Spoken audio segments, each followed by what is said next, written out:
All right, looks like we are back. We are back like we never left. And I will let most of you come back in the room. I know most people won't come back because he's probably gonna head out to bed. I do apologize about that. We know what that was. That's called warfare, boss. And that thing happens whenever the enemy doesn't like what that people are getting free. But that's what happens, and we don't give in to that kind of stuff, right? I come right back, and we gonna finish this off. We were almost finished with this anyhow, so this is just gonna be part two. And thank you for coming back in the room. As you are coming back, let me know that you are here, right?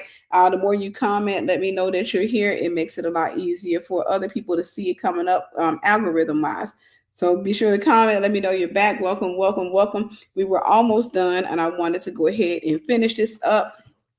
Like I said, I know that this is going to help, and I can genuinely say, even though I like to talk to things like directly, I can tell that I've been trying to be, I try not to say things as like in your face, like if I'm talking to another leader, like straight up, what have you when it comes down, because like I said, not everybody's the same age or at the same stage.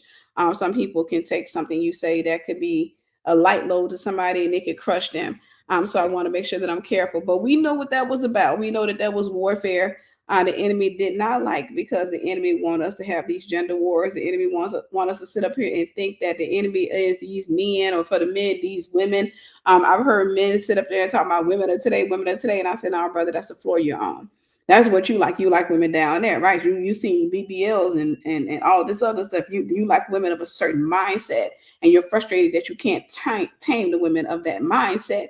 You don't want to go to the next floor, or go to the next floor, or go to the next floor and get a woman, because up there, those women are not necessarily popular. They don't fit the culture of what your friends like, right? They don't fit the culture of the men down there. You can't bring these type of women in front of the men at the bottom and say, hey, check out my little shorty or what have you, because at the end of the day, she's probably not going to fit the aesthetic. And when I say don't fit the aesthetic, I'm not talking about be unattractive. I'm saying that she might not have her tickle bitties out. She may have a level of respect and intelligence that can be relatively intimidating to a broken man or a man on level 5. And so consequently, you keep going after women that are on level 5, and then you keep on trying to drag them to level 3, which is where you probably climax, or level 4 where you climax. You keep trying to drag them to level 3, but you cannot take unauthorized personnel or people up to another level, right? The only thing you can do is visit them where they are. I want that to medicine to somebody. The only thing you can do, if you get in a relationship with somebody who is at the bottom level, only thing you can do is visit them, right? If you in a relationship with them, all you can do is really have conjugal visits with them, because what you're doing is you're just having to go down there to have a conversation, which is why a lot of your conversations start and end with arguing. Is because you have to keep going down to their level. I tell people this all the time. I've counseled couples, and I've said, for example, they say, my husband, he keep doing this, and he said this, and he was just picking, and I'll say, why'd you respond? And they're like, well, he was triggering me. I said, stop, that's a doorbell. Why did you respond? I said, I have a principle. I said, one of the rules that I have in my life is that if somebody's talking crazy, in many cases, especially like family, what have you, I'll ignore them, right? I'm gonna ignore their texts, I'm gonna ignore their calls, I will totally ignore them. I say I have a standard of communication. They have to reach my standard of communication. I'm not coming down there. They got to come up here, right? They can visit me up here, right? That means that they got to have some self-control. You're not going to call me out my name. You're not going to cuss me out. You're not going to raise your voice at me. And I'm not going to do the same thing to you. I'm going to call you with respect. I'm not going to curse you out. I'm not going to try to control you. We're not playing a gaslighting, manipulating game, all of that kind of stuff. We're going to have an adult-sized conversation. And when you have that standard of communication, a lot of people will not call you. And whenever they do call you, it can be relatively frustrating. So I'm saying that to say a lot of relationships, that be the issue, is that you keep getting in relationships with somebody that you have to visit to have a conversation with. Consequently, you're frustrated that your man or your woman is out there having conversations with other people who are on their level. One of the most common things I've heard women say, oh, when they cheat down. No, they don't. They cheat across. It's just that you were probably higher than the man you chose. This is relative, right? Eye level. Can two walk together except they be agreed? It's just that you were probably on a different floor, and you went got somebody that was on the bottom level because you decided that you was going to stop going to the supermarket and buying produce. You decided you're going to raise your own man, right? And then you got with him, and then you found out that you're not on his level, and because he didn't want to even hang with you, he wanted to be around people that he was like-minded with, which is why he didn't want to hang out with you as much. Consequently, you set up in the house and you watch him play video games, get on the phone, and always trying to get away from you, only coming together with you whenever he was ready to clap or to eat or to be clapped. Whatever your weird thing you got going. That's the only time he wanted to hang out with you. And then consequently, you started to discover sooner than later that he was dating people that were a lot lower than you. It was confusing because you're looking at these women like, dude, that woman got the IQ of a squished spider. Why in the world are you with her? But at the end of the day, he's with her simply because that's the level that he was on. So we were on number 4. And the sad part is the thing that I hated, I didn't want to close this thing out when it was fighting, what have y'all can hear me in the darkness. But I was fighting to try to keep this on because we had over 700 people in here that were getting blessed. And one thing about it I've learned in experience when it comes down to lives, a lot of people, they be struggling. They know they need to go to bed, or they're trying to go to bed, or they want to do something else. And in many cases, whenever it starts to go out, they'll kind of take that as an exit, even though they like what they're hearing. They want to hear it. They want to hear more, which is why they couldn't pull themselves out. So that is to say, a lot of times what happens is you don't get the people back into the room. They'll purpose it in their mind to catch the replay. So prayerfully they catch a replay. But I'm not going to wait for the room to fill up. I'm going to go straight into this because I want to go ahead and get you guys out of here. We were talking about number 4. Abuse was tolerated by the baby boomers and the silent generation. Again, they use religion many times as a filter to get that over to us, right? To get that over to us. You don't have to tolerate abuse in a relationship. As a matter of fact, abuse shows up before you get in a deep relationship with a person. If you're going to a person who is not serving God, who's narcissistic, somebody who has a reprobate mind, realistically speaking, they're going to show you that before you start dating them. Or whenever you're dating, they're going to show you that, right? You keep sex out the equation, you keep sin out the equation, and God will sober you up. Submit yourself to God, resist the devil, and he will flee from you. So what you'll come to learn is that anytime, if I get in a relationship with a guy and he's got sin in him and he don't know how, he's not honoring God with his body, he's not honoring God with his mind, what then ends up happening is at some point he's going to get bored. He's going to get frustrated with me, right? He's going to get frustrated with me because he's going to be talking to me. He'll be like, so I'm going to come swing through there. So you going to swing through where? Your house. No, sir, no, you ain't. I'm not going to be alone with you. Tiffany, I know you abstinent. I know, I told you we both abstinent, all this other stuff. No, flesh, the flesh ain't saved. I ain't stupid. You're not coming over here, and I'm not coming to your house. At the end of the day, we're gonna meet out in a public place. We're going to go to the park, and if it's in the middle of the night, we ain't going nowhere. We're gonna go to the park, we go to the restaurant, we go to the movies, we'll go to wherever. But what we're not gonna do is be in a place where we can allow our flesh to express itself, right? And so over the course of time, if he's not of God, he's not fully surrendered to God, he's going to leave. He's going to leave. I don't have much invested in it, so it's okay. I mean, not to say it's okay, but it is to say I won't be as hurt as most women because I haven't put my body into that, right? I don't have that great of an expectation. I'm just hoping that he's truly a man of God. But in this, the thing about it is, if he walks away, I just got delivered. I wasn't punished. I was delivered. Because had I let him come over to the house, then he would have tried to lead me into sexual sin. Yeah, if you never followed my story, y'all know the story of the time I fell off the wagon. Not this time, right? I've been abstinent for 11 years, but I remember one time I tried the abstinence thing, and this is when I was going through a divorce. This was back in 2006, and I didn't know how to be single because that was a curse in my family, not knowing how to be single. And which is why God had me single for 11 years for real. Not that fake single where you dating a lot of people. Not that fake single where you got folks that you calling up on the phone. You got I'm talking about real single, like phone dry, straight dry. And anytime I did have somebody buzzing my line, I take it to God, and God is like, no. And I had to tell the dude, hey, you got to lose my number. But I sat back there and I remember, and I've shared this before. I let a guy come in my house. This is back in 2006, right? And told him I was abstinent, and I felt real good because we were sleeping on the couch, right? I would cook for him. I was being a little Southern woman down in Mississippi. I cooked for him, and He sleep on one. We watch a scary movie. I don't watch scary movies nowadays, so nobody come for my neck. But he would sleep on one end of the couch. I sleep on the other end of the couch, and I felt really good about myself. I was like, yeah, dang, I got this abstinence thing down pat. I just simply announced that I was abstinent. I didn't study it out. I didn't know anything about abstinence. But really, what I was a celibate fornicator, right? That means my heart hadn't changed. I was just doing this behavior modification. And so I'm sitting up in there. We did that for like well over a month. He would come to my house. When he got off work, he didn't do it every day. Some days he'd call me. He said, "Hey, what you doing tonight?" And I'm like, "Nothing." He's like, "You want company?" I'm like, "Yeah, sure." He come over there. We watch. I cook. We watch a movie. He falls asleep on one end of the couch. I fall asleep on the other. I had this big giant sectional couch. If you never heard the story, just to kind of fast forward through it, my abstinence went out the window that day. Right? Not that day. I got a little too comfortable in it and started thinking that, oh, I got this thing down pack. Um, I had a accountability partner in the form of my best friend at the time. And she was losing her edges. All right. She was losing her edges, yelling at me. Why you got that man in y'all? You doing it? Yeah, I said, we ain't doing nothing. Because I was young and immature, right? And didn't know how to be single. But I remember one particular day, I told the story before, we were watching Amityville Horror, and he was on the other end of the couch. The living room was pitch dark. And he looks down there at me, and I'm watching TV.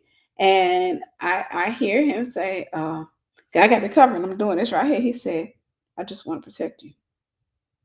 And I looked and he was like, when I see you balling up like that and shaking and stuff like that, he said, man, I don't know. I just want to wrap my arms around you and I just want to protect you. And I'm sitting there looking. Now, I didn't have a protector. My dad was a lot of things, but he wasn't a protector. So I didn't have that. So typically, you date by void. Um, when he said that, that sounded so beautiful to me. He was like, I just want to protect, I just want to wrap my arms around you so you feel safe. And he said, I know you abstinent. You're a woman of God. I'm a man of God too. So you have nothing to worry about. And I figured he been at my house all this time. He ain't never tried nothing with me. I'm safe.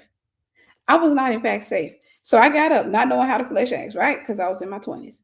Uh, got my little happy, ignorant tail up, walked down there, got next to him. He wrapped his arms around me. And I told the story before. The first thing I noticed was his strength. That to a woman to feel the strength of a man is like makes you melt. First thing I noticed was his strength. The next thing I noticed was his cologne. Well, no, the next thing I noticed was the body heat.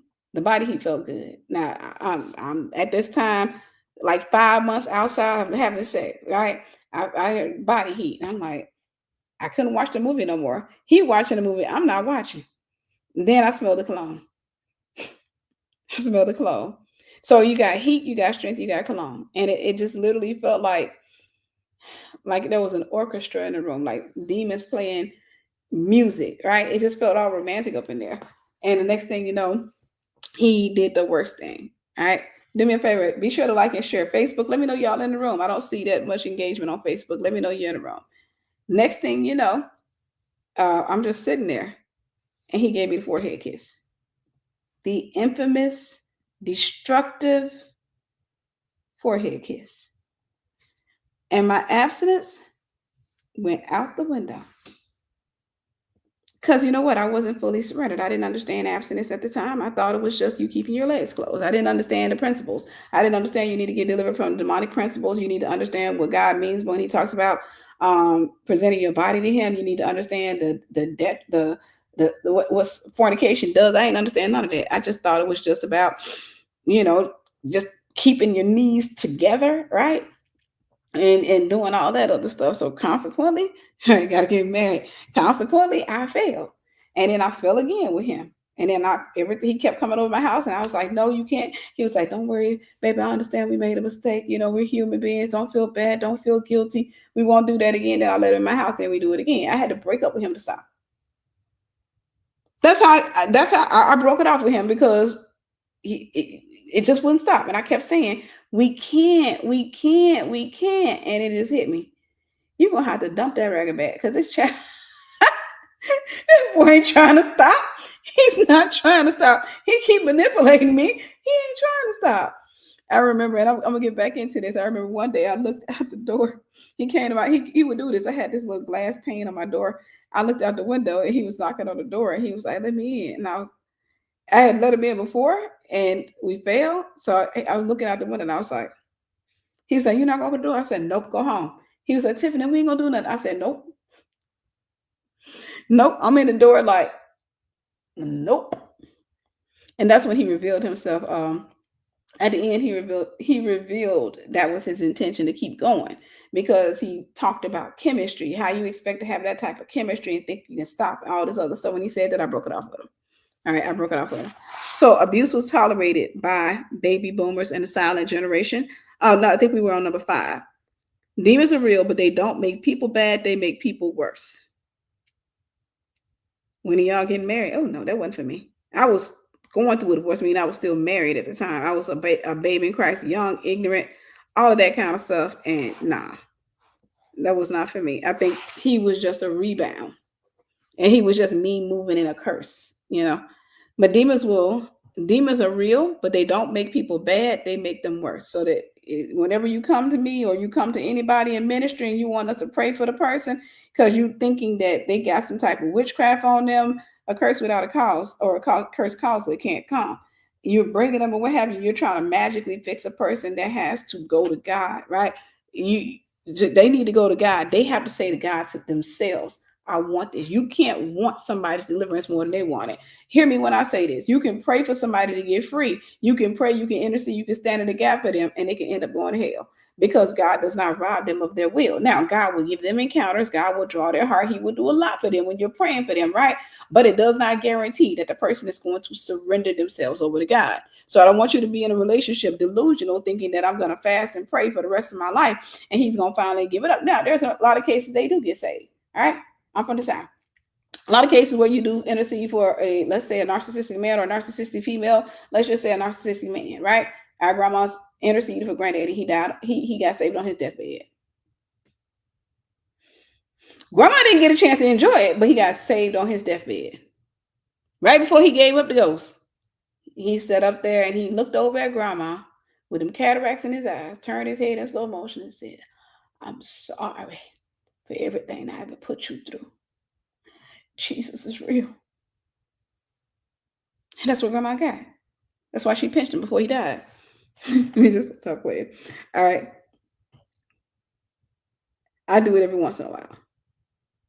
Number 6, demons will use people to beat you down until you build or establish a culture of dysfunction, perversion, and idolatry. Demons will use people to beat you down until you build or establish a culture of dysfunction, perversion, and idolatry. Meaning you start picking up principles and stuff like that are weird and ungodly, and they become normalized to you. So I can honestly say, and I'm going to say this out loud. I'm going to say it with somebody's chest. I'm going to say it with my chest. I know for me, for example, when I was married, both times I was cheated on, both times I was mismanaged, right? But I'm not going to sit up here and act like I was an angel. I cheated the first time when I was married, trying to get revenge against him because I was still young in the faith. If you don't know that story, I had a miscarriage, right? 5 years into the marriage, I was praying and doing everything that I could, trying to stay married to the guy. 5 years into the marriage, I ended up having a dream. God showed me he was cheating, right? God showed me the dream. God showed me the woman, gave me the picture of the woman, the whole night, everything went down. When I said to him and I described the woman, he went to the floor. He went to the floor, crawled over to me. He slid up the couch, went on the floor, and he just began to confess all these different women that he had cheated on me with, right? He started confessing, but he was confessing in an attempt to save his marriage and to get that load up off of him. But he was confessing in an attempt to save his marriage. I didn't have anywhere to go. I had my mom that I can go to, but to me, it was I didn't feel like I could afford to live on my own. And at the same time, I'm trying to clear my throat. And at the same time, I feel like if I went to my mom's house, because my mom had a boyfriend, and that's another nasty story, crazy story. But she had a boyfriend that would try to peep at me and my sister. My sister would vouch for that. And every woman in my family would vouch for that, my mom had a really weird boyfriend. And so to me, it was like, it's either you stay here with the devil you know, or you go over there with the devil you don't know. That was the thing. So I remember sticking with him, but I was broken up with him in my heart. I was there numb. I was in a space where I don't know what I'm going to do. It's just like, I'm just here. This is what I know, but I don't know what I'm going to do. That's where I was. But, I was still married, hadn't said to him, hey, we're not together. So I was just existing at that point. At that time, I had just had my second miscarriage. So when I say I was in the deep darkness, I was in the pits. I was in the pits, and I blamed him for the miscarriage, right? Because I had a miscarriage a day he was out trying to cheat, and I was screaming at him. So I blamed him for the miscarriage. I was in the pits when we set up there, and I always talk about how demons will set you up, right? I was It was a setup, right? I don't care what nobody say. Humans make choices, but demons do. Demons will try to set you up, right? I've experienced this. I've learned. The Bible says, "Be wise as a serpent." I've learned strategies of the enemy. But to kind of fast forward through it, I called myself trying to get my leg back after I had healed physically from the miscarriage. And I came home one day, called him on the phone with his mistress, right? He tried to hang up the phone real quick. I took the phone, and I hit read out, saw her number or what have you. That day I broke. I was a Christian, but I was a babe. That day I broke. He was trying to buy us a house at the time, and his attempt to try to keep me, the person that we were trying to buy a house from was an ex of mine. Ordinarily, I would tell him, if you don't know the story, we walked into the office. I walked into the office. He called me on my job and was like, "Hey, I found a realtor," and I see is that a spider, but it's a tiny spider, so I ain't scared. But he was like, "I found a realtor, not a realtor, a lender. I found a real lender because we had bad credit at the time." But he was like, "I found a high risk lender, all of this kind of stuff, and you wouldn't believe it. He's down the street from my house." At this time, this man is doing everything in his power. I'm talking about everything. He's blowing his back out trying to make sure that I don't leave him at this time. But I'm not saying much of anything to him. I'm numb. I don't have words for him. I'm hurt. I don't know what to say. I wasn't just hurt from the cheating, but I was hurt because I had just lost a second kid. So long story short, um, I went to the realtor's office, I mean the lender's office on my way home from work because he told me, he said, "Hey, could you bring your paycheck stub to the office because he needs your paycheck stub too." I'm at the office. I was getting ready to get off. I said, "Okay." Now I'm going along with the whole concept of buying a house because he swore that, "Hey, if we stay together, no worries. I won't cheat on you again. This is your reward, baby. You can keep the house. You can do this. You can do that." I'm numb. Again, I'm going with the flow. When I walk into the realtor's office, I see that the realtor is an ex of mine, right? An ex of mine who happened to be a millionaire. Now, when I dated him, he was a millionaire. I broke up with him when he was a millionaire. I didn't care about money. Still don't. I cared about the fact that he annoyed me. I broke up with this ex for another superficial reason. I broke up with him because he was weird. I broke up. I was in the world. I broke up with him. He used to laugh like this, and I was like, "Why you grit your teeth when you laugh?" I would do little things like that, right? I was just an annoyed little girl. But he did a lot of little just weird stuff. He just talked crazy. I used to get annoyed with that man. And when I walked into the office and I saw that there was an ex of mine, I had that experience with the devil on one shoulder, angel on one shoulder. Now, by this time, I had been married to the man I was with for 5 years. Never cheated on him, told him everything. If a man tried to talk to me, I told him. If a man was looking at me funny, I told him. I told him everything. So I'm sitting up in that office now. I just had a miscarriage. I was just healed from a miscarriage physically, and I just found out too his mistress was pregnant. Forgot to add that in. Just found out through the dream, confronted him, it was confirmation his mistress was pregnant. So just to say, this ain't to justify, just to show you where I was mentally, psychologically, where I was. So I'm sitting there and I had this angel devil experience, right? The angel on your shoulder, just because he did you wrong don't mean you got to start doing him wrong. Make sure you tell this man that's your ex, right? Make sure you tell him that's your ex. Then a devil on the other shoulder saying, "Girl, you done been faithful for 5 years. You told that man everything. He ain't told you nothing. Quit being stupid. Quit being stupid." That really happened. And I was wrestling with it. And I remember leaving the office. Now, while we were at the office, the ex was throwing shade. He didn't know it. The man I was married to didn't know, but the ex was throwing shade. It was like, "Yes, this is one of my offices, and I got another property down in Memphis, Tennessee. Last year, we amassed $5.5 million net profit, and we're projected to double that in this year." And he's just sitting up over there like, "Yeah, just," and I'm sitting there looking at him like, "I care about your money. If I gotta tolerate you to get to the money, I ain't willing. I ain't going there." Right? I'm still up there just looking at him. What have you? Long story short, I got in my car and I called my mother. And I told my mom what had happened. I said, Mom, and I'll make up a name for this ex. I'll call him Brownie. I said, Mom, you won't believe this. I said, Fred trying to get, making up a name for my ex. I told you Fred's trying to get a house. He really just trying to get a house to make sure I don't leave him. I said, how about we walked into Brownie's office? Mom, how about we walked into Brownie's office? My mom was like, what? And I told my mom what happened. And my mom echoed the voice of the devil. She said, yeah, you've been faithful to him for 5 years. You've been a good woman to him. And where does that got you? She said, don't tell him nothing. Don't tell him nothing. So I didn't tell him. It was a setup from the enemy. One day I come home early from work. I just got promoted as a supervisor on my job. I come home early from work. He's talking to his mistress. Right? He tries to hang up the phone. I get the phone, I run with it, hit read out, see her number. I'm like, okay, cool. I got you. And that thing woke up in me that was in my mother and in my grandmother. And that was, I'll show you. So I went up in there, I took a shower, got dressed, all of that with every intention of getting this man back. I was not interested in my ex, not even the slightest bit. But I wanted to get the man back. That was my current. And I wanted him to know what it felt like for somebody else to sample the body that's supposed to be yours. I like to be transparent. I wanted him to know what it was like but here's the stupid part. This is how you know it's the devil. I couldn't tell him that. I couldn't show hints of that. If that man had found out while I was with him, that man would have took my ghost. He would have divorced me from my ghost, okay? Me and my ghost would have parted ways, all right? I would not be here, all right? I would not be here. I walked, I got out the shower, I got dressed, what have you. I had every intention. The man's office was right down the street. I come out, I looked at the man I was married to. He was sitting up in the den because he's trying to avoid me because I called him, right? He don't want to talk to me. I walked up and I said, hey, I'm going to go to the mall. You want to come?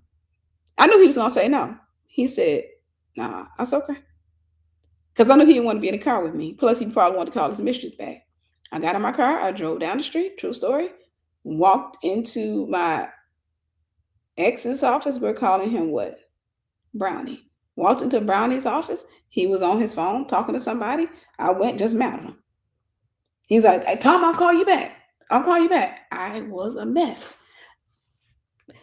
Where am I coming from? I'm reporting from somebody who came from Slumville, that came from the dark, that religion tries to hide. Religion says, hey, hide those details, hide this stuff here. No, because the world will educate us about things that the church will keep you ignorant about. And when I say church, I'm not talking about the body of Christ. I'm talking about the traditional church that somehow got deformed, that the religious church that got deformed by humanity, by man's attempt to hold on and to enslave people. I'm not talking about the Christian church that Christ built. I'm not talking about that, right? I'm talking about the cultures, the trends that got into so many of our churches, right? Even saying, telling women, stay with an abusive man and anoint him, all of that kind of stuff. That right there, instead of telling her, hey, at the end of the day, baby, I'll tell you what, I never tell a woman to leave her husband. Now, unless I know her life is in danger, I just tell a woman, pray. What is God telling you to do? What is God telling you to do? And then I encourage her to go get individual counseling, right? Traditional and religious church. I tell her to go get individual, because my objective isn't to get her to leave her husband. My objective is to get her out of idolatry and back to the feet of Christ. That's it. My objective, because there's a possibility if she goes, she may win him with her behavior and he may do it as well. And that's great, right? God hates a divorce. But there's also a possibility if she goes, that might save her life. She got to come out of idolatry. Let's move on. Number 7. Pain is paddled back and forward in a relationship until it becomes a norm. Pain, y'all, let me know y'all still up in here. I know we got 500 folks that didn't come back up in here because they went to bed. They said they're going to watch the replay, okay? But I need to know y'all up in here, all right? Because we almost done, but it's going to get good. Pain is paddled back and forward in a relationship until it becomes a norm. What I mean, when we talk the couple, we're talking about the stills or what have you. A lot of times what happens is, and I can't say this happened in a marriage, but this is what I've seen, right? Is he gives her the pain. He cheats, he does it, he says all the abusive things. She's praying, she's doing this. Then he straightens up. Then she starts giving him the pain. Then she starts trying to use control, manipulation, and using the story. This is what you did to me. Remember you did this. Ah, da, da, da, da, da, da, da, da. She give him back the pain. Usually, whenever if nobody gets healed, the pain is going to be paddled back and forward. Did you hear what I said? If nobody gets healed, the pain is going to be paddled back and forward. Well, I can say when I was married, the pain was paddled back and forward, right? Most of the time, he was the one hitting the power, pow! But then I come back. I'm finna go ride somebody.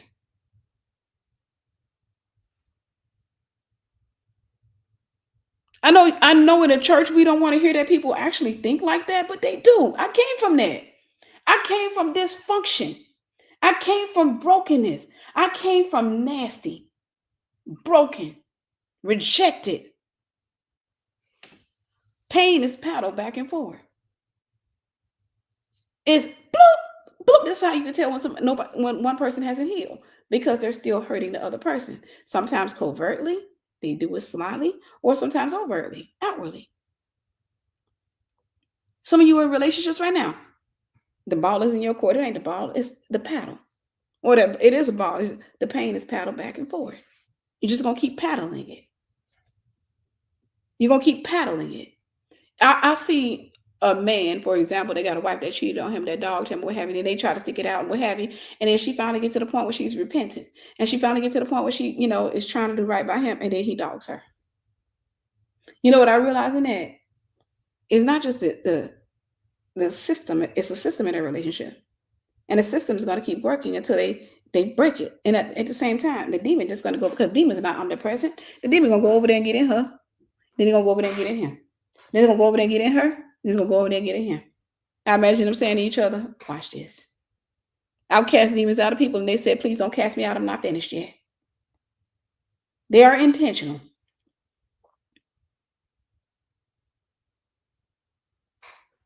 They're intentional. Please don't cast me out. I'm not finished yet. I've seen demons literally get in relationships and try to destroy. I did a deliverance with a couple one time. I've told this story before, and then I'll move on. But I did a deliverance with a couple one time, and I remember she was getting ready to divorce her husband, and she had already filed for the divorce. She moved states away from him, and this was a long time ago. Obviously, I'm not going to give their names or any identifying information, but I remember that she set up a session. This is when I used to do one-on-one sessions. She set up a session with me. And we were on the phone, and she's telling me that her and her husband made over $40,000 a month with their business, but they were losing everything. And their business, they were paying the majority of their money was going to their employees and keeping their business functioning. So they were losing properties, having to shrink their company. And she said her husband just got to this point. He just wasn't fighting. He just was letting it happen. She's trying to come up with strategies, trying to help break that and do all that. But he was just like, he didn't want to hear her. Basically, he was like the living dead. He got to the place where he was just performing. And she got so angry, she ended up having an accident. She ended up having a car accident that nearly took her life. And so she had to go into recovery. And even in the midst of that, this is where everything was solidified with them. In the midst of that, she realized that, hey, he's not even trying. She's still, having to recover from a major accident. She had a major surgery. I'm just not want to share identifying information, but she was upset behind all that. So she filed for divorce. They had a kid. So she set up a session with me. She just wanted to make sure she was doing the right things. I think she had been away from her husband a couple of months or what have you, but she wanted to make sure she was doing the right thing. As I'm talking to her and she's telling me everything that happened, I'm a demonologist. At least, I'm a minister of deliverance. So I'm going to go in investigative mode spiritually, right? There are some people, I also go into investigative mode in other areas like psychologically and stuff like that, but mostly spiritually.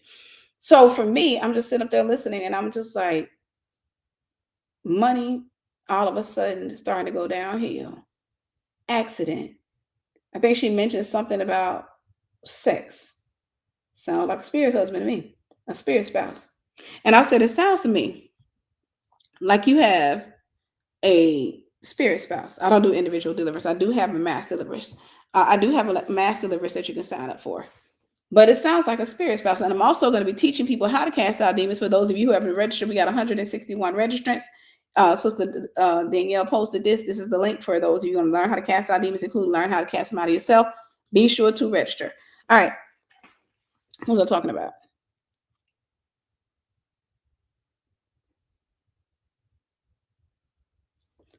Sorry, guys. I'm drawing a blank, and it's like my brain's not even trying to think inside to get back.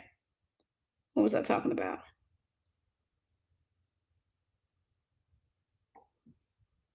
What was I talking about?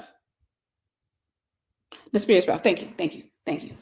Because my brain went way back. I told her, it sounds to me like your husband has a spirit spouse, and you might have one as well. And I said, wait, and the guy started dealing with my heart. Like he started dealing with my heart, like he didn't tell them to get divorced. Like he literally brought them together. And I said, God brought y'all together. I said, well, y'all, I said, God brought you. She said, yes, it was prophesied. I said, yeah, God brought y'all together. I said, this is demonic. I said, the enemy has gotten in. I said, the enemy is destroying your marriage or what have you. So I was talking to her and I said, the enemy thinks in generations. He's not so after your marriage as he is after your kid. Because the enemy is always trying to make sure, demons are always trying to make sure they have something to stay after you're gone. They come to kill, steal, and destroy. Sometimes they're ready to kill you faster than you know it. And other times they're just ready to destroy everything going on in your life. But they got to make sure they have a place to get to stay. So a lot of times what they have to do, if according to the Bible, this is a biblical principle, this is a strategic or a deliverance principle. If you want to spoil the house, you must first bind a strong man. Then you may spoil his house. That's a deliverance principle in deliverance where we have to bind a strong man before we start casting out other demons. Then again, there's also a principle when it comes down to marriage, right? The husband is the head of the house. And so in order for the enemy to get into a house, to spoil the house, to attack the children, attack the wife, to attack the finances, he has to first bind the husband. That's a strong man of the house, right? He has to first bind the husband. And so I'm telling her, I said, when he spoils the house, he comes for the wife and children. This has been a warfare principle, even in the natural, in the biblical days, whereas they would go into, armies would go into a city, go into a kingdom, and they would kill off all the men. And sometimes they kill off the boy children. Sometimes they'll kill off all the children. Most of the time they kill off all the men, and they would rape and plunder the wives or make the women into their wives, turn them into concubines. They would even do that with their little girls. They would turn them into slaves or what have you. I said it's the same strategy of the enemy. Long story short, she said her husband was coming into town 2 weeks from there because she was staying in a hotel. She said he was coming into town so they could discuss the details of their divorce or something like that. He came into town. She asked me, she said, what would you like to do? And I said, I think we need to reschedule so we can do the deliverance then. I said, because I think he needs deliverance. Sounds to me like a spirit spouse. Sounds to me like he needs deliverance. I would love to talk to him as well. So she said, okay, we scheduled a call for that day. We ended up getting on a call. And I remember I was telling him, and at first I could hear the hardness of his heart, but then I heard him start to soften up. And that usually comes with trust. I started telling him what I saw. I started telling him the enemy's not so after you and your wife as he is after your kids or what have you, your child. And he said, wait a minute. And he walked out the room. He said, my son has been struggling with it. He told me what his son has been struggling with. And he's like, ever since all this stuff started happening, I said, yeah, the devil is after the kid. I said, the enemy loves to find, he thinks in generations. And so this is what opened him up. This is what softened his heart. So long story short,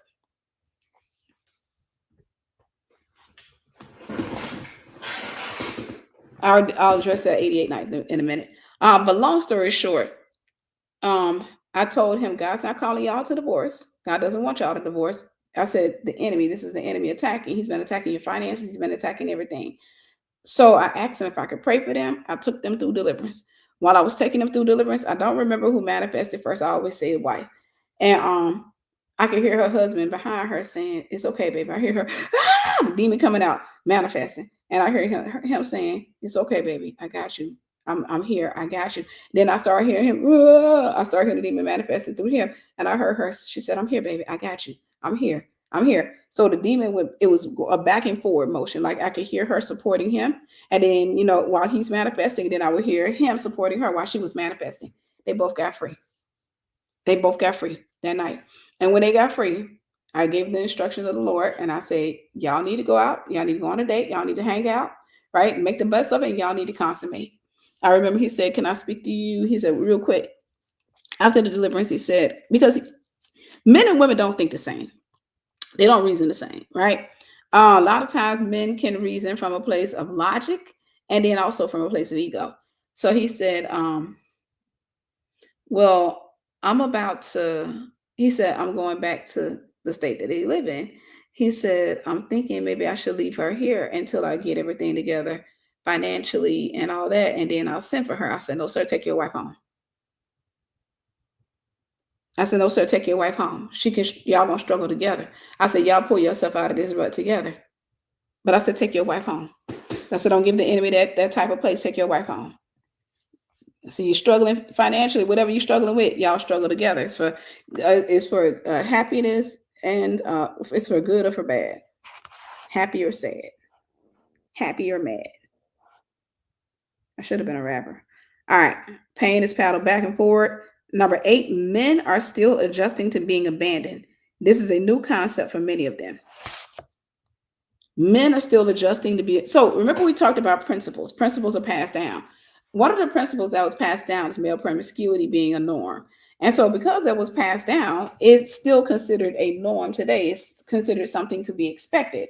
Our grandfathers, our great grandfathers, and those that came before them, our forefathers, a lot of them dealt with male promiscuity, and grandmother stuck through. In the church, like I said, the church, they were like, hey, go back home to your husband, because guess who was leading the church? Men, right? So it wasn't so many women in the front. Then what women were conditioned then, hey, tell the woman to go home, put some oil on her husband, all this other stuff.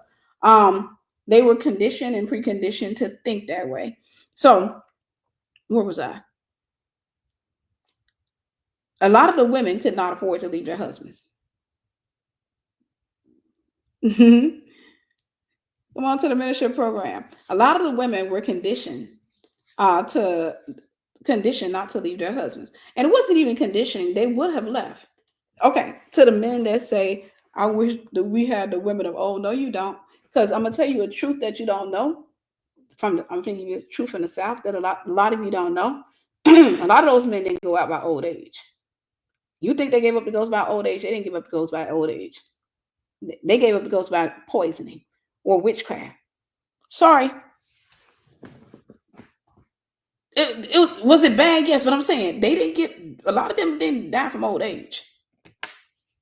You think they were going to question the death of a black man back then that died in his sleep?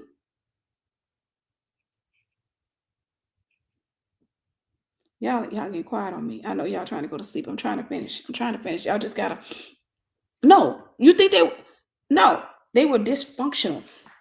Granddaddy, when he was bound, the devil was able to come in and spoil his house. The devil was able to come in and spoil his house. He was able to come in and do. That's why a lot of these little girls were raised by their uncles. Uncles had to come in and move in when granddaddy died, when daddy died. And uncle did some weird stuff. You think that, no, them men, you think they died from a heart attack or an old age and stuff like that? What is that? Arsenic doesn't that mimic a heart attack? Hold up. See, I'm bringing y'all secrets from the dirty, dirty South.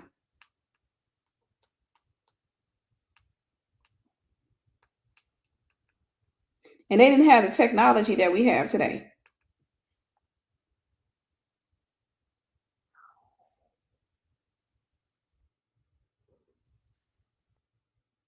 Yep. You think they were leaving?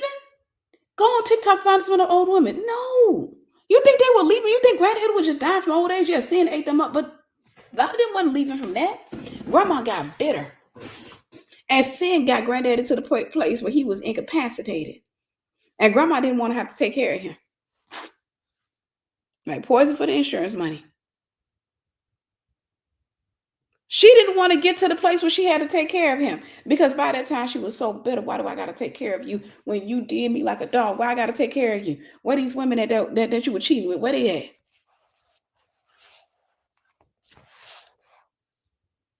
And grandma took granddaddy out. But men are still adjusting to being abandoned. They couldn't leave. Women couldn't afford to leave because they would have 5, 6, 7, 8, 9, 10, 11, 12 kids at that time. And they couldn't get jobs, right? They can only be nurse, daycare worker, school teacher, administrative assistant, or cashier. and they made 1/4 what men made.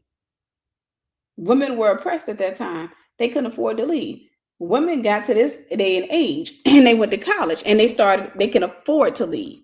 So hear me when I say this. And 80% of marriages are instigated by women. You don't want to go back to the old days. I'm not saying that divorce rates should increase. I think they should decrease. But the way to decrease them isn't for us to sit up there and say, hey, stick in there, he'll change, and pray for him. Is to educate people while they're single and to get them into therapy and get them into church, get them into the word so that when they go in, they can go in healed. And the ones that are already in it, to get them to still go to therapy and to go ahead and put God first and to help them with that. It's not about behavioral modification, because this is how you get an abuse victim. Psychologically, can only take so much before they break. I'm not saying it's a good thing. I'm not saying that anybody should do it, because I don't think you should. I think you should, if you ever get to that space and you know you can't handle something like that, I think you need to get your tail up out of there. But I'm saying it's a new concept for men to be left. And so a lot of men are trying to adjust to something that women adjusted to generations ago. A lot of men are still adjusting to something that women adjusted to generations ago. A lot of men are adjusting to the fact that a woman could be with them and say, hey, you're not going to keep cheating on me. You're not going to keep hitting on me. You're not going to keep doing this, and getting up and leaving, getting up and filing for divorce or what have you. And you have a lot of men saying, we wanted to go back to the times of, oh, no, you don't. Hear me when I say this. God will destroy a demonic system so that he can build a kingdom system in place. Just because of this, just because you learn to function in the demonic system doesn't mean that the system is working. The system is why a lot of us are still jacked up to this day. You hear what I said? The system is why a lot of us are still jacked up to this day. So God dealt with that system. That was a demonic system.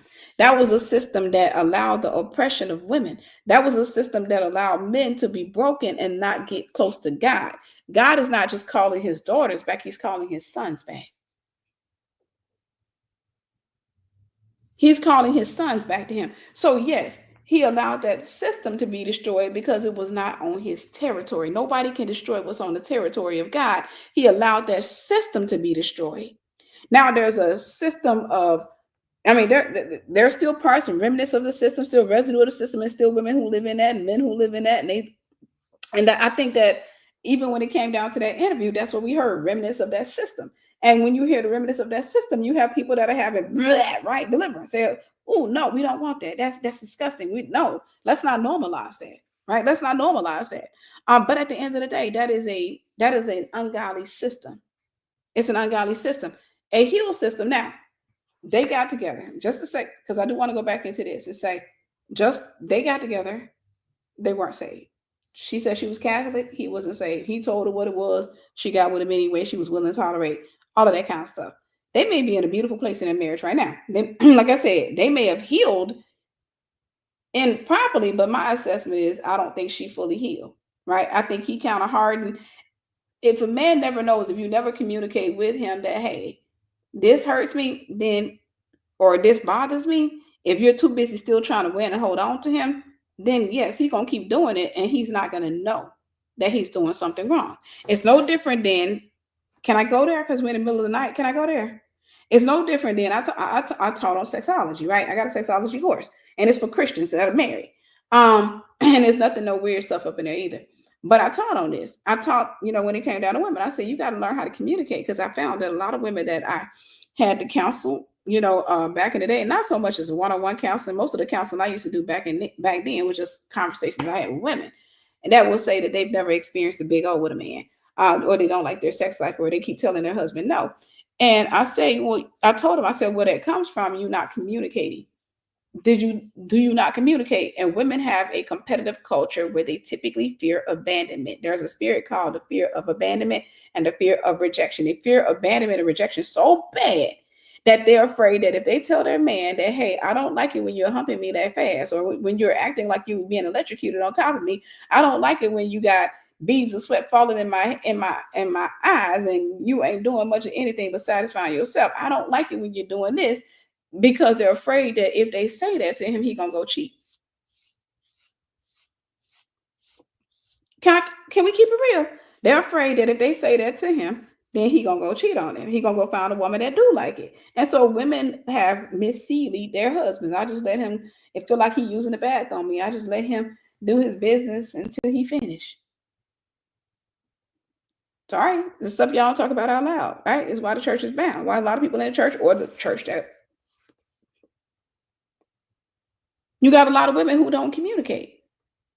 I got a sister in Christ who is a therapist, and I told her she need to release her course. We were talking about this, about we were voice note one day talking about, and the voice notes that we sent, man, it need to go out to the world. I wouldn't dare do that, but I told her, I said, ma'am, you need to create a course around that. I said, you need to create a course, and she said she is. I said, you need to create a course around that. I said, I got my own. I said, you need to create a course around it. I said, because the stuff she was saying was gems. Women typically fear communicating. Hey, I don't like when you do that. That actually did not feel good. Women don't like communicating. So consequently, a lot of times women end up having a not so great sex life. So you end up having, right, a simple conversation will change anything. And I've told women, I say, hey, humor. All right. I can say I was married, and even though they were thoughts, we never had a bad sex life at all. I knew how to communicate. Like, what the heck was that? Who taught you that? Was you being electrocuted? And we learned to laugh at that kind of stuff. And it wasn't a condescending. It was just basically being a friend. What in the world was that? Did a bee sting you in your back or something? And you got arthritis in the booty? Like, what was that? Right? I learned to communicate. And I used to tell my friends and in-laws at that time, like, communicate. Open your mouth and say, hey, I don't like that. Open your mouth and say, I don't like that. What was I talking about? But a lot of women don't communicate. A lot of women don't communicate their issues. They don't communicate a lot of things with their husbands, and consequently that can have a detrimental effect on your relationship. And a lot of men, they're not going to know if you don't communicate it, and you're telling your friends what you should be telling your man. You're telling your friends what you should be telling your men. So men are still adjusting to being abandoned. This is a new concept, because a lot of times, a lot of men were not told that you have to change, because it worked for granddaddy. Granddaddy kept his marriage. It worked for great granddaddy. Great granddaddy kept his marriage. It may have even worked for daddy. Even though mama was traumatized, grandma was traumatized, great grandma was traumatized, the man still had the benefit. So now you're living in the time where the trauma is now going to the male, right? It's going to the male. When he goes and does that, most men, when they cheat, they're not expecting to be left, right? I said this, and I'm trying to get through this. But I've shared this with you guys before. When I was married and was watching television one time, and they were putting this. It was like one of those investigative shows, and they were putting this woman's. They were taking this woman's body, out of like these garbage bags out of a river that was filled with body parts of this man's wife. And they were talking about the man that killed a woman, what have you. And they listed his motive on the show was the fact that he had somebody else and just didn't want to have to share his assets. And me at that time, knowing that I was being cheated on, but not having the full evidence, I started going into the little industry, and I was like, I don't understand why men just don't leave. Don't want me, just leave. I said, I'm throwing out hints to the guy that, hey, I know you're cheating. I don't understand why take a woman's life. And he said, well, you might not understand or something. He said, but I understand him. And I remember I turned my head and looked at him, and he said, for example, he said, I know, like he said, let's say if I met somebody and I kind of wanted to explore that relationship. It's not the exact words, but this is the gist, right? From what I can remember. He said, if I wanted to explore that relationship, to kind of see what would happen or what have you. He said, I know you wouldn't wait for me. He said, I know you wouldn't wait for me. And he said, and I know you're a good woman. He says, so what if, you don't wait for me, you go get with somebody else, and you over there being a good woman to him. He said, and then it don't work out between me and the girl. And he said, so now he said, now I'm out here looking stupid and then I gotta see you with somebody else. And I was taken aback because people can say stuff that you really don't expect a human being to say. Right? This is outside. This is what I call narcissistic reasoning. And I said, so my reward for being a good woman would be death. And I remember what he showed us. So he said, basically. So I deserve to die because I would prefer to leave than to tolerate. Because you think that I should wait for you to finish with this woman and exploring, and I should be there. It's not what I said to him, but I'm just saying it's the gist of it. And I can say a large part of him being abusive had everything to do with the fact that he knew I was going to leave. A large part of that was frustrating because he wasn't the first guy that I dated that tried to abuse me. The guy that I dated some years before that, he never abused me, but he used to always tell me that I needed to be humbled. And you could tell ain't no man ever beat my A before. You could tell nobody ever beat your A. And I was like, and ain't nobody gonna beat my ain't nobody gonna beat me. In the day that he tried, he didn't get a chance. He didn't hit me, but the day that he tried, when he got upset with me, this is another ex, picked me up and threw me, right, threw me onto the bed every time I got up, and then the third time when I got up, he held his fist back and he said, "Get back up again."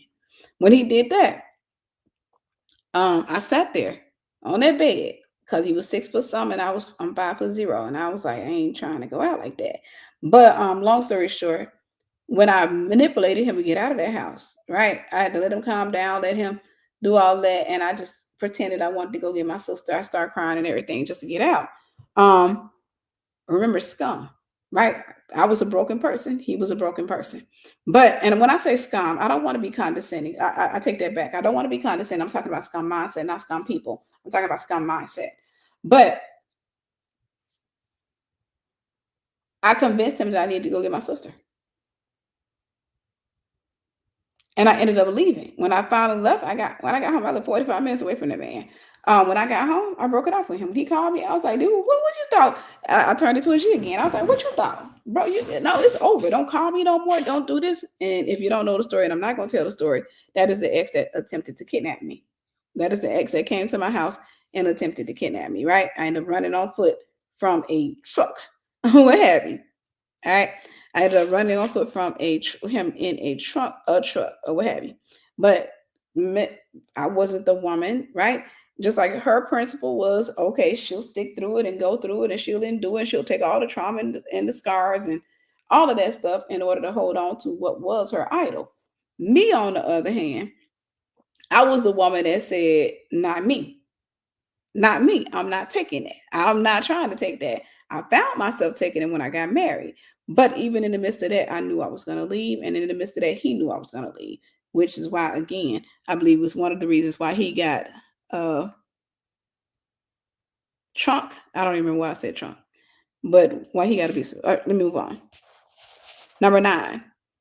Many women, especially in the boomer and Gen X generation, still push the I won perspective and still stay married to a narcissistic man in an attempt to retaliate against the women that slept with them. I gotta say it again because I don't think it's stuck. Hit like, love. We only got one more, no worries.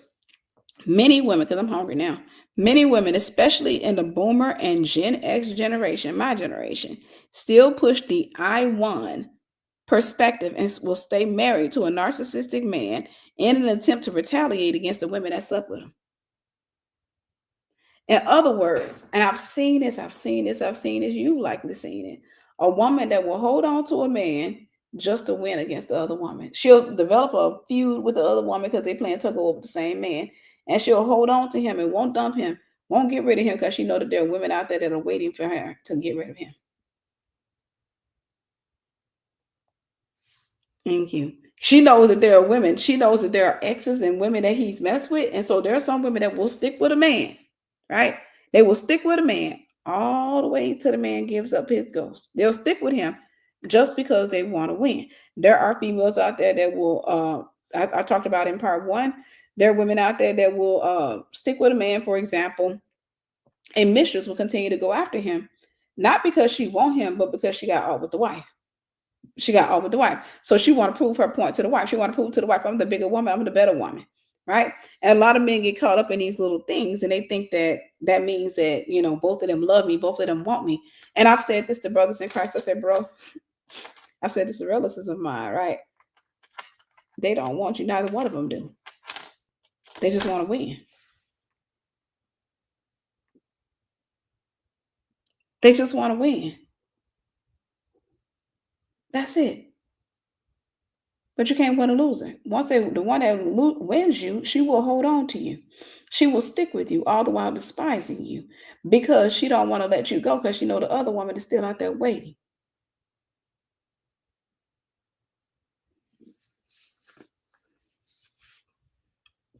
She know the other one is out there waiting. I told you I've heard two women. I've heard of two women that say that. I got a relative that said that about a man that she was messing with that was married. I don't want him. I just don't want him to go back to his wife. I said, you do realize what you're saying. You're saying that there's a demon in you that's sent you on assignment to destroy his marriage. And until the marriage between him and his wife is destroyed, you're not going to be satisfied. He can go be with somebody else. It's just that your assignment was to destroy the marriage.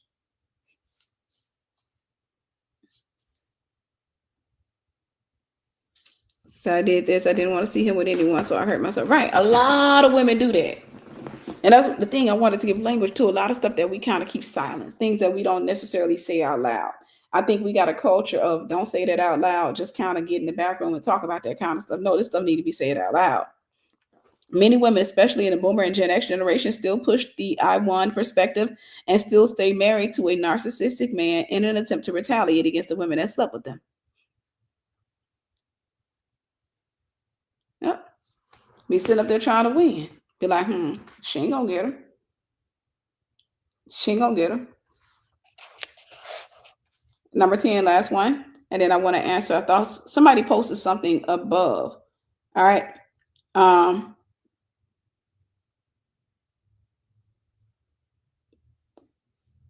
that is something you had to email me about. I'll make decisions like that. I pray about that. Number 10, singleness is still viewed, but I don't make decisions like that on a whim. That's what I meant to say. Singleness is still viewed by many men and women as a curse and a punishment to women who won't submit to demonic ideologies masquerading as biblically sound.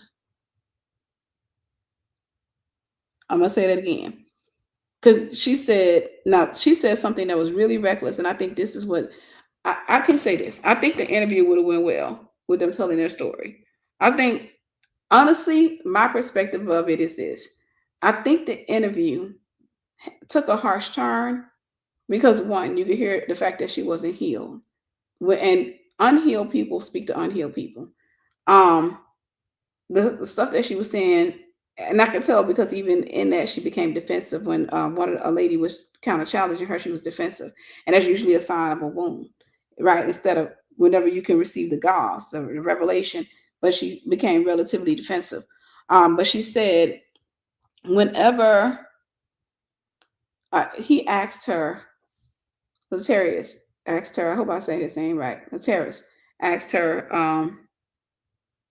what would you say to women that say, you should have got out of there, or they said that couldn't have been me, I wouldn't have stayed through this or something like that, to what, see you through to the end. And she said that's why you're still single.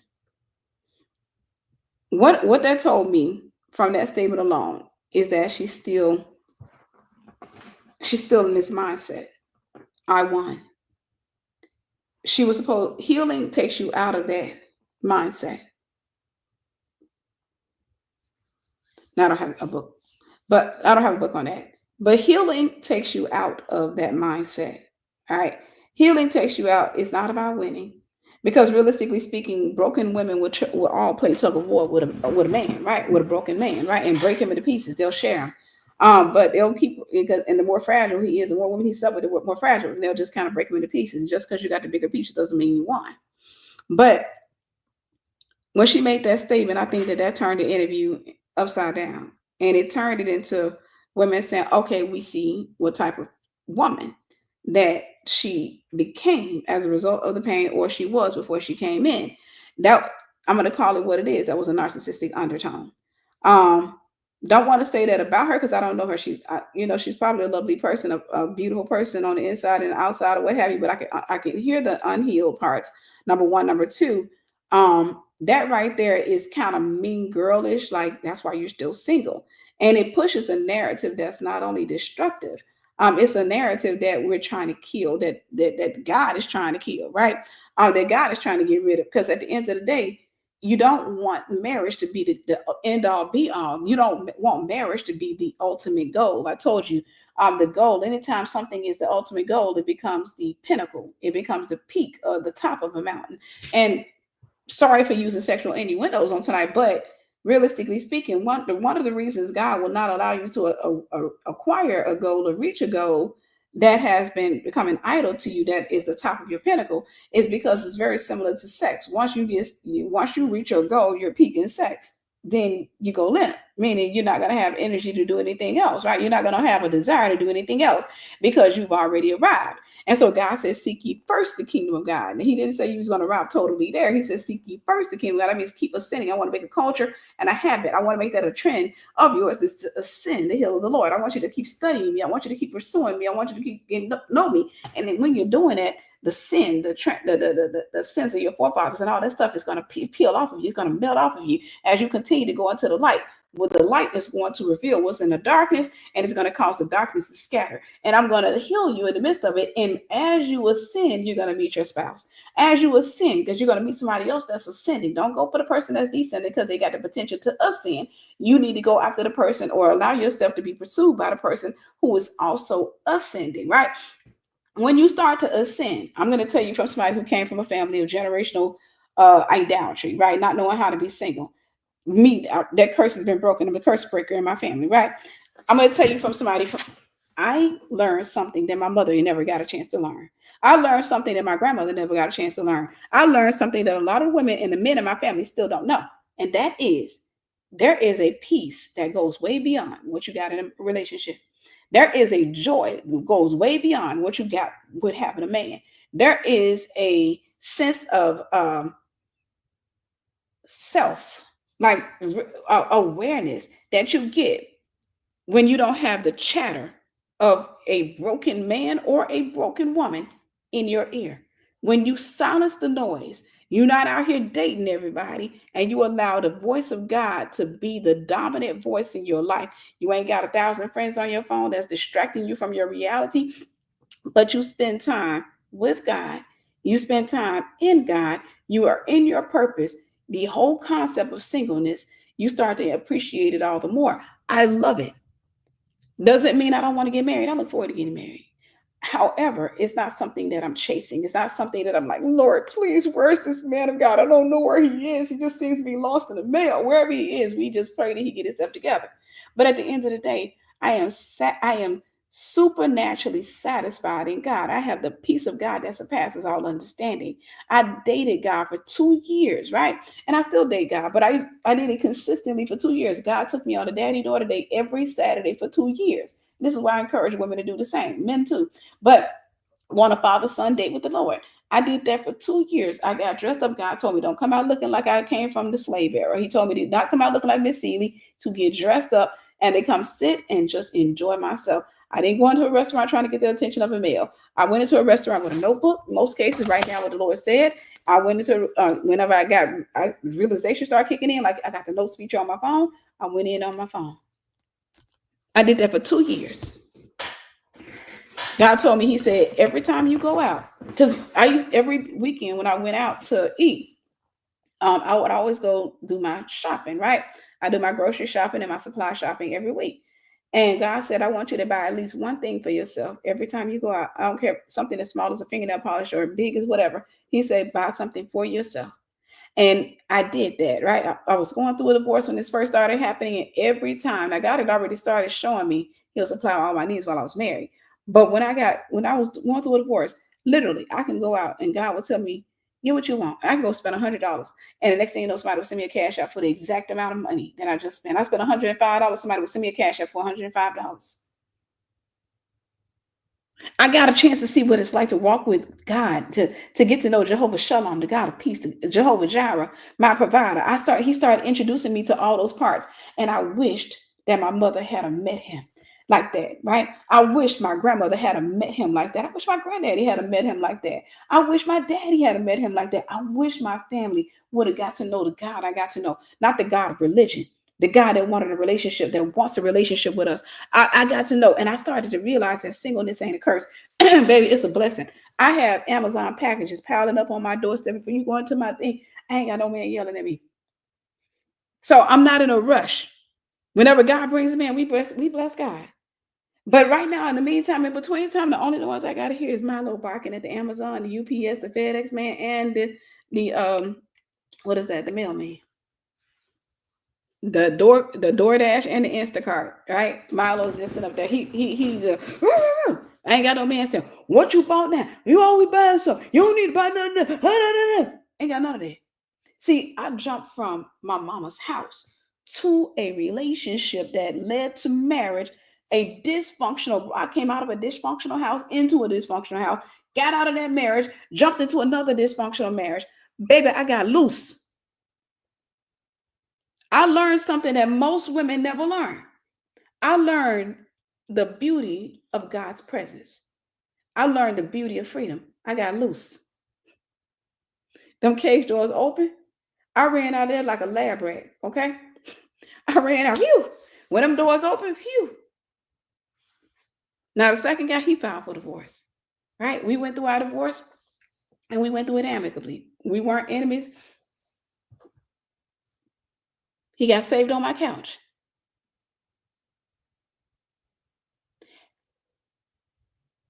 I made God a promise way back while I was with him. 2 years, maybe 3 years before we broke up, that I was going to remain abstinent until marriage. And I was going to take these little babies right here and I was going to put them on the altar. I made him that promise.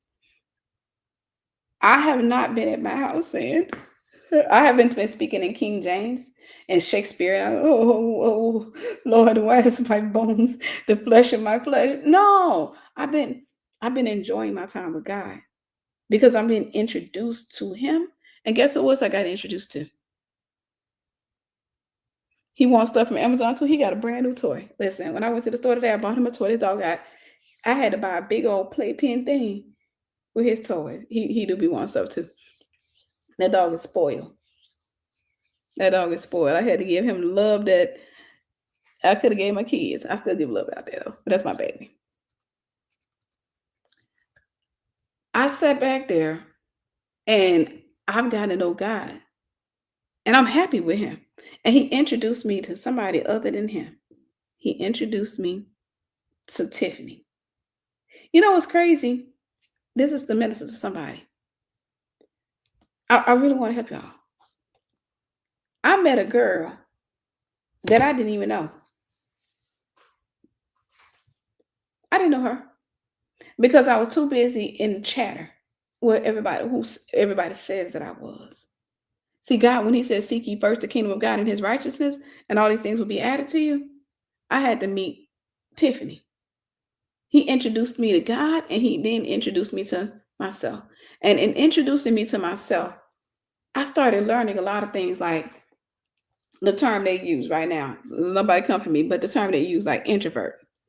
I learned all of those times like I was being almost convinced that I was stuck up or being stuck up because I didn't want to have people up and through my house. And I didn't want to go to people's house all the time.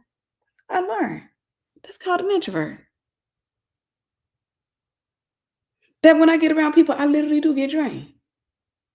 I'm spiritually sensitive. I do get drained. I don't get me wrong. I go around people. I like to go out from time to time, but I'm not one of those people that want a lot of people in my house. I just don't. I was at my shop the other day. I had a guy there, doing the security sweep and everything, and trying to find a lot of things. And we, when everything was done, we sat down and we talked, and we were talking about marriage, and he was talking about women in marriage. I was talking about men in marriage, and I said, I can genuinely say what I want when I get married now. I can genuinely say, back then I couldn't tell you. I just wanted to be married and happy. I said, I can genuinely say, I said, right now, I'd have been plotting. I'd have been plotting for 15, 20 years. I've been plotting the type of house I want. Some of y'all gonna say that's unhealed. But baby, I'm gonna tell you something. The introverted me then built a house. And y'all done heard me say it, talk about it. I want a big house. Right? Ain't gotta be like giant. But I want like 5 acres of land. I want like 5 guest house. And I can see like a road. Like this, it's paved. It's got the concrete on. It's a nice road, and the husband on the golf cart. And he can go to our house number 3, number 4, number 5 out there when he got company. When he got friends and family that want to come over, go to guest house number 5. That's gonna be like a half a mile away from the house. I see a finished man cave, beautiful, big, everything, a kitchen. The guy, when I was telling him that, he was laughing. He was like, Tiffany. I said, no, he got to have a man cave. I said, I want him to have the man cave of his dreams in the basement, right? So that way, it ain't me trying to cater because I want to love him. But at the same time, that's me saying, hey, get away from me. I love you. I want to hang out with you sometimes. But there's some times when you get on my nerve. I don't want you sitting in the living room looking upside of my head. You need your space? Go to the basement. I said I wanted to have it. He said a kitchen. I said a kitchen, a bathroom, everything. I want a walkie-talkie there, Joker, right? If he's sitting up in the house, I'm sensitive to atmospheres. If he can get over an attitude real fast, if he knows how to push that thing down, we good. But if he the type of person that's stewing his stuff, please go stew somewhere else. Here, our house number 5, please. I love you. Go think about it. Go out there and talk to the Lord. We can have a prayer at our house. Gail out there. All right. If you don't go, I'm gonna go get the keys to the golf cart. And I'm gonna be out there. Heading out to the guest house. Baby, where you at? Guest house number 5. I'm gonna come out there. No. Stay in the house. I want my peace. You know what I'm saying is to say? Fishing in the river. I know. Fishing in the river sounds better. I'm thinking my body's in the river. Listen. But what I came to learn is that the person I thought I was, because I was clingy. I was clingy. When I was married, I was clingy. I thought that was me. But that cling didn't come from love. That came from an inability to cleave because of brokenness. Because whenever you can't cleave, you cling. See, God had to take me through all those years of healing. Whenever you can't cleave, you cling. You hear what I said? Whenever you can't cleave, you cling. And I always give the example of tape, and I never have tape around me when I give the example. But tape, if you put it on your arm, right? The first time you put it there, it's going to have its strongest hold. But when you rip it up and you put it back down again, it's not going to be as strong. And then, so what it could hold at one point, it can't hold because of dirt, debris, and all this other stuff. And you're going to have to wrap it around a lot more. Some of you, because of trauma, you have an inability to cleave. And you're saying, God, I want a husband, but God said your cleave is gone. I got to give you your cleave back. How do you get your cleave back? By seeking him. Seek ye first the kingdom of God and his righteousness. Y'all know that's my favorite scripture, and all these things will be added to you. And my other favorite scripture, Galatians 4:1, the heir, as long as he's a child, different nothing from a servant, though he be Lord of all, but under tutors and governors until the time appointed of the Father. There's a season for you to get married, but that season usually starts when you are healed and you've reached a level of maturity. I'm not saying that you will have to have arrived. I'm saying that there's a level that you got to get to in Christ where you're so satisfied with him, because if not, you will destroy your marriage with your own hands and with your mouth. I'm trying to tell you. I'm already plotted. I've been building this house for like 10, 15, 20 years in my head. Like, I need him to have a house away from me. Okay? If he's a steward, like the stew in his stuff, like to have the cold shoulder stuff, I don't like that. I don't like that. Like, literally, I don't like that. Even when it comes down to leading and stuff like that, I will not have anybody close to me that puts me on punishment, because I can feel it, and it's a horrible feeling to me. It's a disgusting feeling to me, and I can't stand it. When I was growing up, whenever my parents would fight, or whenever the atmosphere would get dark, I would leave. I'm talking about as far back as 4 or 5 years old. I would leave the house and go for a walk. I continued that even when I got married. I get up and get in my car. I try to fix it. If the man can't fix it, don't want to fix it, I gotta go. I gotta go to the mall. I gotta go somewhere because I can't sit in that atmosphere. Trying to tell you, go to outhouse number 5, bro. I'll give you a coloring book. I got a new coloring book. I'll give you a coloring book. Take this coloring book with you. Out here, this one's called The Vault. I'm going to put this in my new shop. 7 Deadly Sins, and you color your issue. It's a little bit weird, okay? You color the issue that you got, right? And the objective is to get you to color the issue, right? So that you can see the issue in color. You can address the issue, what have you. So I give instructions in the book, but I created this to go in the vault, but it is on Amazon. But I'm saying this to say, I will hand this to him. Go color your issue. Go away, it's for now. All right. But you never know who God's gonna put you with, because God may end up putting me with a man that wants a small house, that wants to cuddle and say, let's fix it right now. I'm like, you better fix it quick, because I'm thinking about going outside. I want to go out to that outhouse. All right, I'm gonna go to the backyard and play in the pond. I just want to get away from you. But singleness is still viewed by many men and women as a curse and a punishment to women who won't submit. When I was married the second time, he would say to me, whenever I would get upset about something, and he would say, why are you complaining? You should be lucky. You're a lucky woman to have a man like me. Tiffany, there are a lot of women that would love to be in your place. I am a handsome man.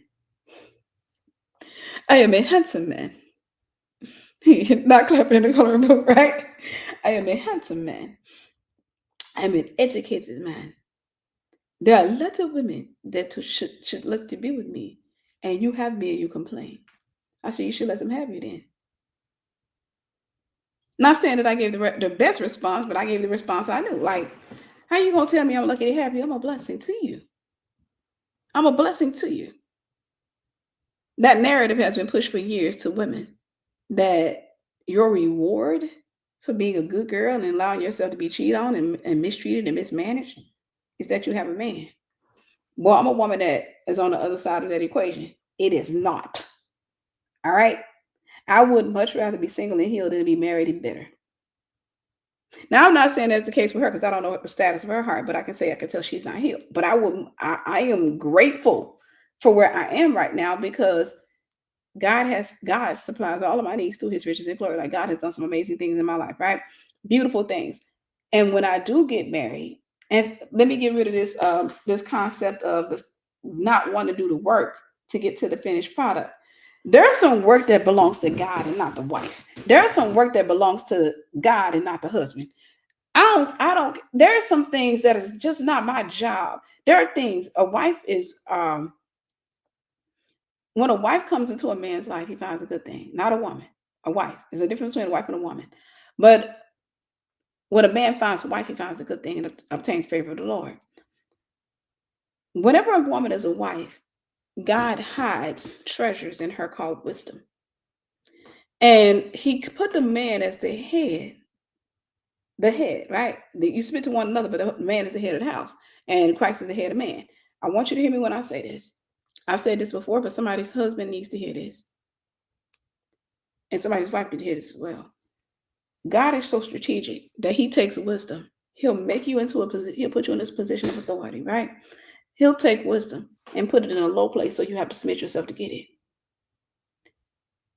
He'll take wisdom and put it in a low place, so you have to humble yourself to get it. That's what I meant to say. So God will put wisdom in a wife, and an arrogant man can't find it, because God resists the proud and gives grace to the humble. An arrogant man can't find it, because to him, she castrating him by trying to give him instruction. He got to fix it. No, I'm going to turn left. Baby, let's ask for direction. No, baby, I think we should turn up here. Now I know where I'm going. Be quiet. He thought he was a princess of Zamunda, right? He really was a prince, according to him. But hear me when I say this. I'm a leader. I love how God, when I say he's my everything, I love how God moves. God sometimes can take something revelatory, skip me, and give it to one of my mentees. And I can be arrogant and say, yeah, no, well, we're going to do this. Or I can humble myself and I can get it. Sometimes you're going to have to reach into the mouth of the fish, the very thing that you catch, to get the wisdom, to get the gold. And if you're arrogant, you won't get it. So what am I saying?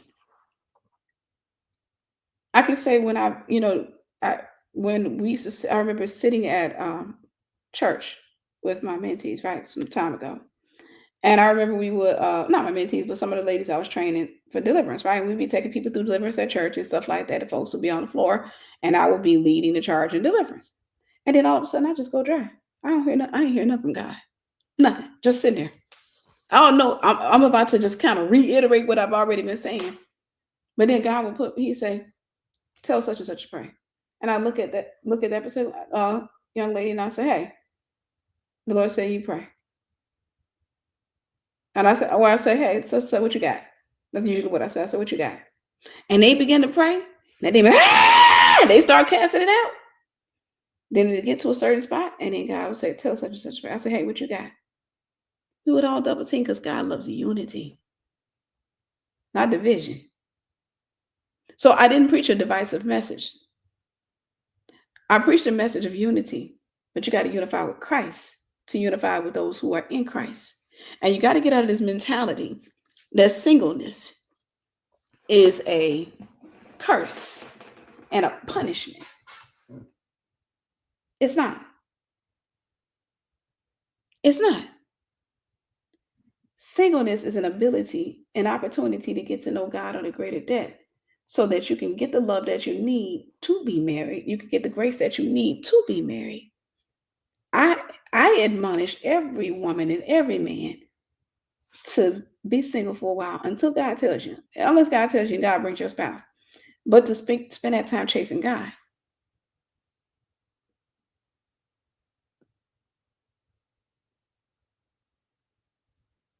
Right?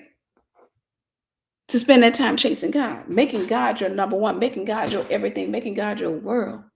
And I'm going to tell you something. What happens when you do that is that you get to know the voice of God. He said, my sheep know my voice, and the voice of a stranger they will not follow. So when somebody comes along and they got a different voice, you know that ain't your husband.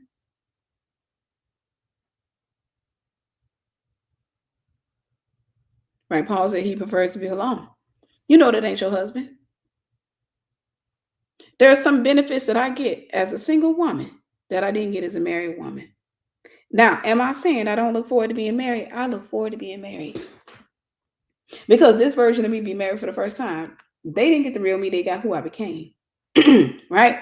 This is the real me. I had to come to meet her. They got who I became. God taught me to be who I am. But I've learned to enjoy my own company. You can never be happy in marriage unless you enjoy your own company. Because you will be a clean master flex, right? As soon as that person sit up there talking about something, baby, I'm heading here. Okay. Why can't I come? Where you finna go? How long you gonna be gone? Singleness is still viewed by many, men and women, as a curse, also a punishment. I was talking about that ex. He would tell me how lucky I am to be married, to have a man. And how many women out there that really wanted a man?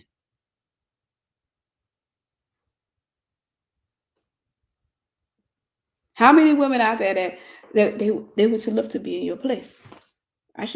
You should go get them.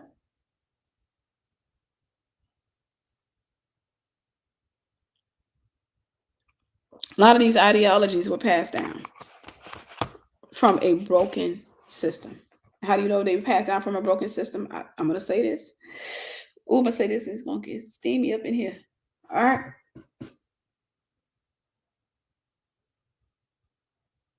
More white marriages survive more than black marriages because there's a lot of trauma in our in the black community, and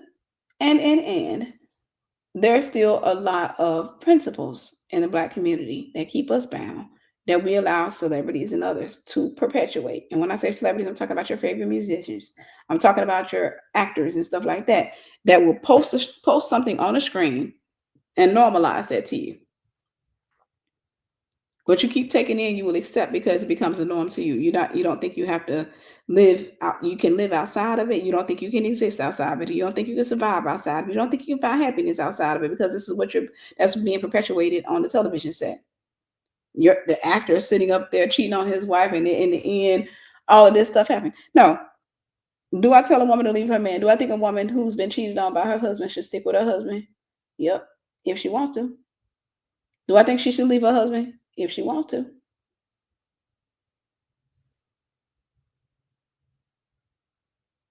But the only thing I would encourage for her to do and for him to do is to seek God to get rid of idolatry.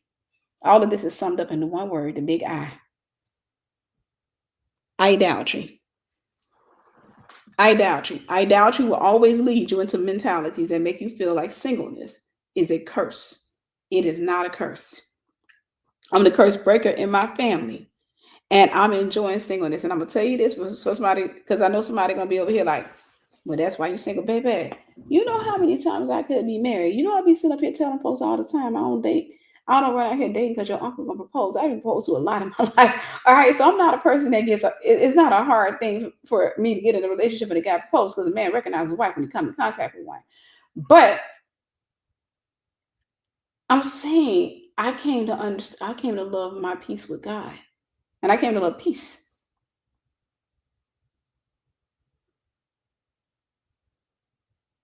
I'm not chasing a ring on my finger. I'm chasing the ring on my heart. I'm wanting God to get my heart. I want God to get it in totality. All right. When God brings a husband, we bless God. All right. When he brings a husband, we bless God. We thank God. When he don't bring the husband, we bless God. At the end of the day, you got to find your peace and your satisfaction in him.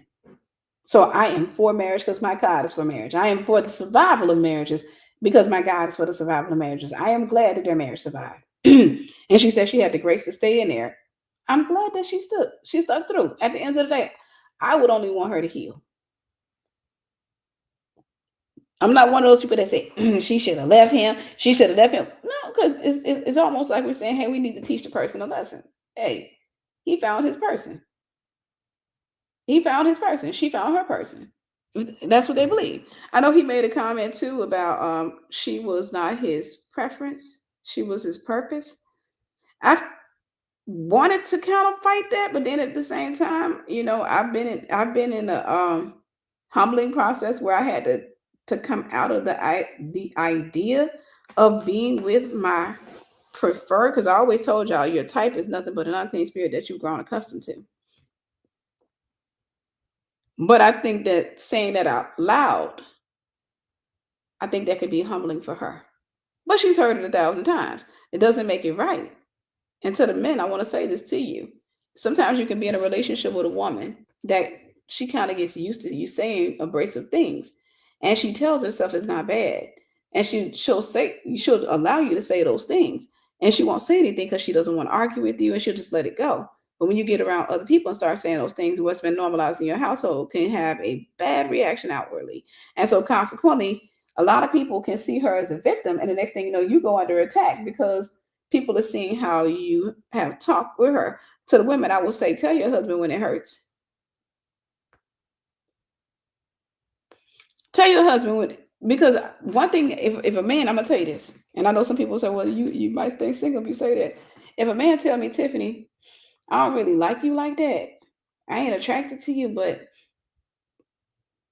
God said you're my wife. I would toss him to the booger bats. You think I want somebody that I would not settle for somebody who thinks they're settling for me.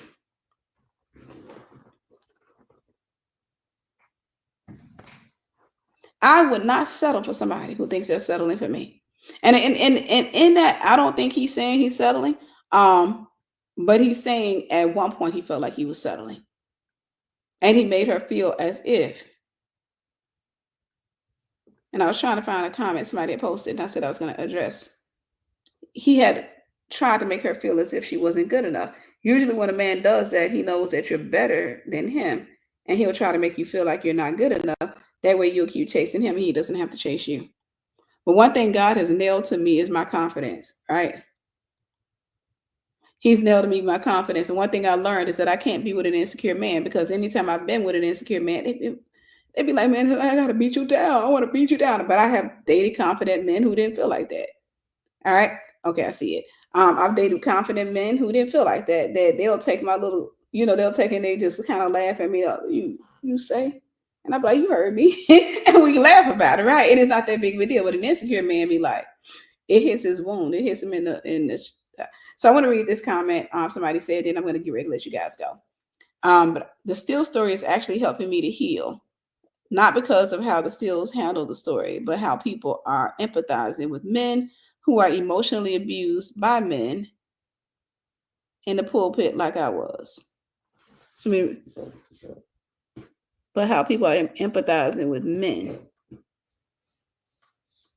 who are emotionally abused.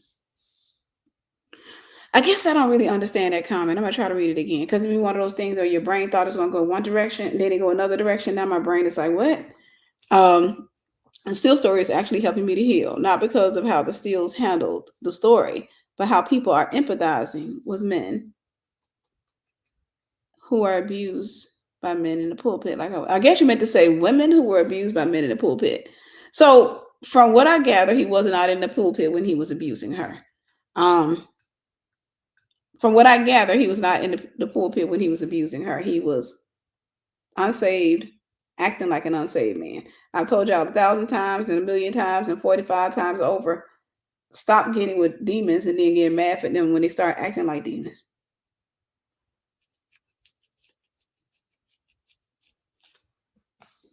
Yeah, I think it just got normalized. So if you never get therapy, you never get coping skills, if you never get language, if you never get a better way, you're going to do the way that you know. And I think that's what happened here.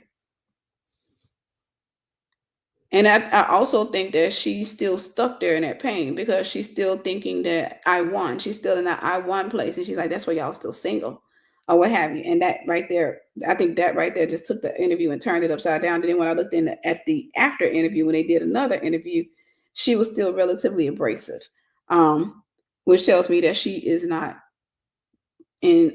totally healed. I would dare to say, and some women that know her may beg to differ, but she doesn't come off as a girl's girl. She doesn't come off as a woman for women. She might be, right? She might be, but she might be a woman for women that were in her situation. But she might not be a woman for women that, may be the perpetuators. For example, I've ministered to women who played the other women. I've ministered to women who been on the other side of the other woman. Or what have you. So that usually when you heal, right? At the end of the day, because I played the other one before. That's why I can do that, right? And so for me, I have sympathy for him. I have sympathy for the wife that's being hurt, because I was in that position as well. So for me, at the end of the day, it's all about loving God's people, right? It takes time, but you have to position yourself, and you have to position yourself outside of the old principles. So I think that she has to overturn the table on the principles that she's eaten, and I think that he has to go through some sensitivity training. But at the end of the day, I don't think he knows or she knows. I think they're just basically in that space where it just became culture, it became normalized. And it's just like, hey, we healed from it, we survived it, or what have you. And I wish them well in their marriage. I pray to God that God continues to use them, because I'm always happy to see leaders that are out here being used by God. However, I would say this: be careful for everybody that's in leadership, because your story could repel people if it's not told properly. If it's not told from a healed place, it may repel people. I can tell my story about the witchcraft, the manipulation, and the abuse that I suffered, right? I can tell the story and I can laugh about it. I can talk about all the crazy stuff. But one thing about it is, I tell people all the time, I'm looking forward to marriage. I know that God has the right person in the right season. And I've seen God has blessed me to see happy, healthy couples, right? I got mentors who are happy and healthy in their marriages, right? God has blessed me to see that kind of stuff. But he's also allowed me to go around people that have had some really toxic gravity marriages. And I'm just like, that ain't what I want. And ultimately, in the end, when I see that they'll stick together for 20, 30, 40 some years. And while I want my marriage to last, and one of my prayers is, God, I don't want to argue with my husband. I want us to be best friends. I don't want to survive. I don't want to survive him I think that's what a lot of people are echoing. I don't want to survive his narcissism. I've survived enough. But in her defense, they were young. And if a man had got me when I was 17 years old, right before I entered my thought phase, I probably would have sounded like him. I would have tore that man up. Right? I would have tore that man up. So God healed me and God changed me, just like I believe He's healed and He's done a work in them. And He's using them, and I'm proud of them for, sticking their neck out there. However, they did it. I just think that, they got comfortable and they opened up and they shared their story. And it, it had a bad effect with a lot of people because of how it was told. And at the same time, people are more discerning than you think. People are more discerning than you think. They can pick up on pain, they can pick up on trauma, they can pick up on things because we've all been through it. Most of us have been through it, right? I'll say this, and I'll get ready to get out of here. Remind me, I was on a cruise ship with my ex. This is the African guy. I was on a cruise ship with him, and we were traumatizing each other because we were both broken. But we weren't. I wasn't traumatizing him like abusive, abrasive, and stuff like that. He said I had anger issues because I used to get really angry with him. But his idea of anger issues is just me yelling. Or what have you. I'd be like, you keep doing it. Why are you doing that? What have you? He wasn't used to that. He's thinking that you're supposed to be silent. But we were on a cruise ship, and the trauma that I gave him, and I was wrong. I was 100% wrong. All right, I was 100% wrong. The trauma I gave him was right before we got married. When we started dating, he told me that his ultimate goal, because he spoke 5 languages, had lived in all these countries, went to school to become a bioengineer, and his ultimate goal was to go back to his country and become president of his country. And he said that to me when I was in my state of ignorance, right? I didn't know anything about his culture. I did a little research, but I didn't know that much about his culture. Before you build a thing or before you agree to something, count the cost. So I was like, yeah, of course, He was like, so, if once, I get my degrees and stuff, are you willing to come back to my country with me? Because, you would be the first lady. I'm going to be honest with you. I did not want that. I'm gonna be honest with you. I did not want a spotlight like on that level. I didn't want none of that, especially with me being a foreigner, right? Because I know that a lot of times people don't take too kindly to foreigners. Especially, they think like that you're taking them in. Are we still here? Y'all still here? But long story short, I got married to him. Then I started experiencing his culture. Because now we're living together. And I started experiencing his culture. And there was a lot of things in his culture I considered to be incredibly rude, right? But it doesn't mean it was rude. It was just culture. But to me, it was rude. Like, for example, people having the ability to show up at your house, unannounced, and me being expected to go into the kitchen and cook. And I was rebelling against all that. I'm just like, um, I was lucky to be on that cruise, right? I was lucky to be, and most women don't cruise. But here it was. I was on a cruise with him. And well, going back to that, once we got married, when I saw his culture, we traveled the world and we did a lot of things together. I sat back and I said, I don't want to go to his country. In my head, I was like, I want to go to his country. Because if that's what's happening in the United States and they, people from his country, you rarely ever come in contact with them, but they that overbearing here. I could imagine going to his country. Baby, they'll be at my house every freaking day. Like I would have no peace. I would be expected to live in a kitchen. And just basically, and I panicked. So we got married, and I'm sitting up there, and one day we're talking about it. And he started saying, I'm thinking I want us to leave America. Right? I want us to leave America.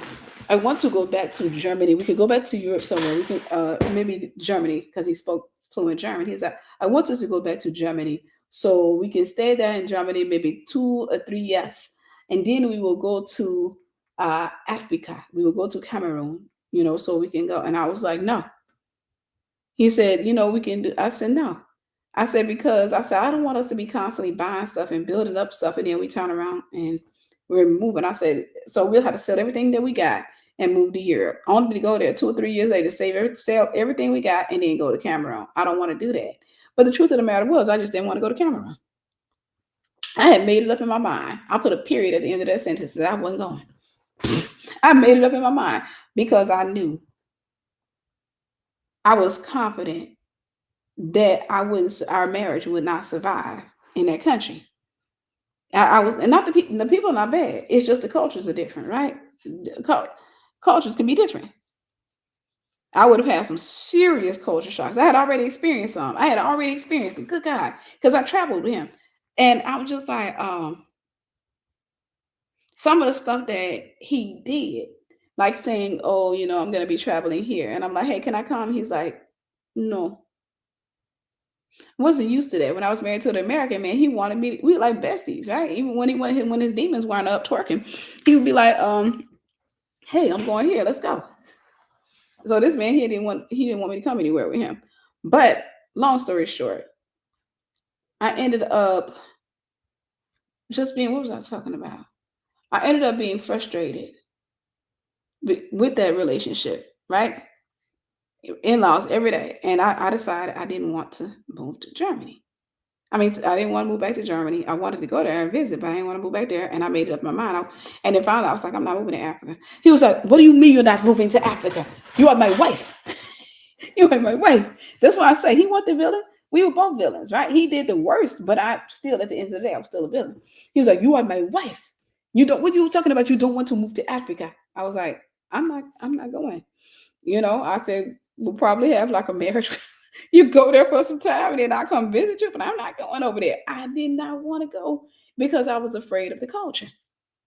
I was afraid of what those people were going to take me through. And then at the same time, I heard about poisonous over there, and I'm an American woman, and those women were already showing me signs. A lot of those women was already like, why would you marry an American woman? Was our women not good enough for you? I was like, y'all ain't finna poison me. I'm not finna die just to be. No, I am not gonna have the sand blowing past my skull in Africa. All right, they're just sitting off in the desert somewhere, having been poisoned. So I made that decision that I wasn't gonna go. Another thing, before you build a thing, count the cost. I had been building this house out of my head for as far back as I can remember, since even before I met this man. Had this big old house planned out in my mind. And I remember looking at him one day and I said, I was at the computer searching, like looking up houses, right? I'm over there looking for houses for sale. And then I get this idea. It could have been the devil. I don't know. But then I had this thought. If you get a big house, he going to want to let his whole family come stay with you. So we calling him Fred. I said, Fred, if we get if I wanted a 7-bedroom house, and I said, I wanted a 7-bedroom house, you wouldn't have your family come live with us, would you? He said, why not? Here he is, looking at something. Why not? I said, because I don't want people to come live with us. He said, that doesn't make sense. Why we have a 7-bedroom house? Are you going to sleep in all of the bedrooms? I'm like, no. He said, if I have a 7-bedroom house, yes, I will bring my family. So I sat there and tried to reason with him. I was like, hey, I don't want your family living here. I don't want my family living here. I don't want nobody's family living here. I said just us and kids that we will potentially have. Right. I heard about the president trying to get out. And I was like, yeah. He was like, no, it doesn't make sense. If I have 7, I said, I want 7 bedrooms. At this time, I wanted one outhouse. He said, yeah, I will have family in each room and maybe some family in the outhouse. I aborted mission. I stopped looking for my house and I gave up that dream while I was with him.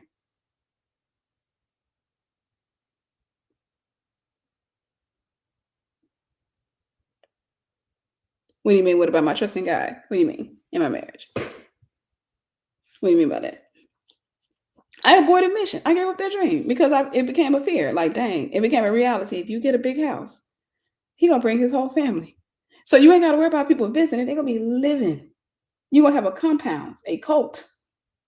All right? You gonna have a compound, a cult.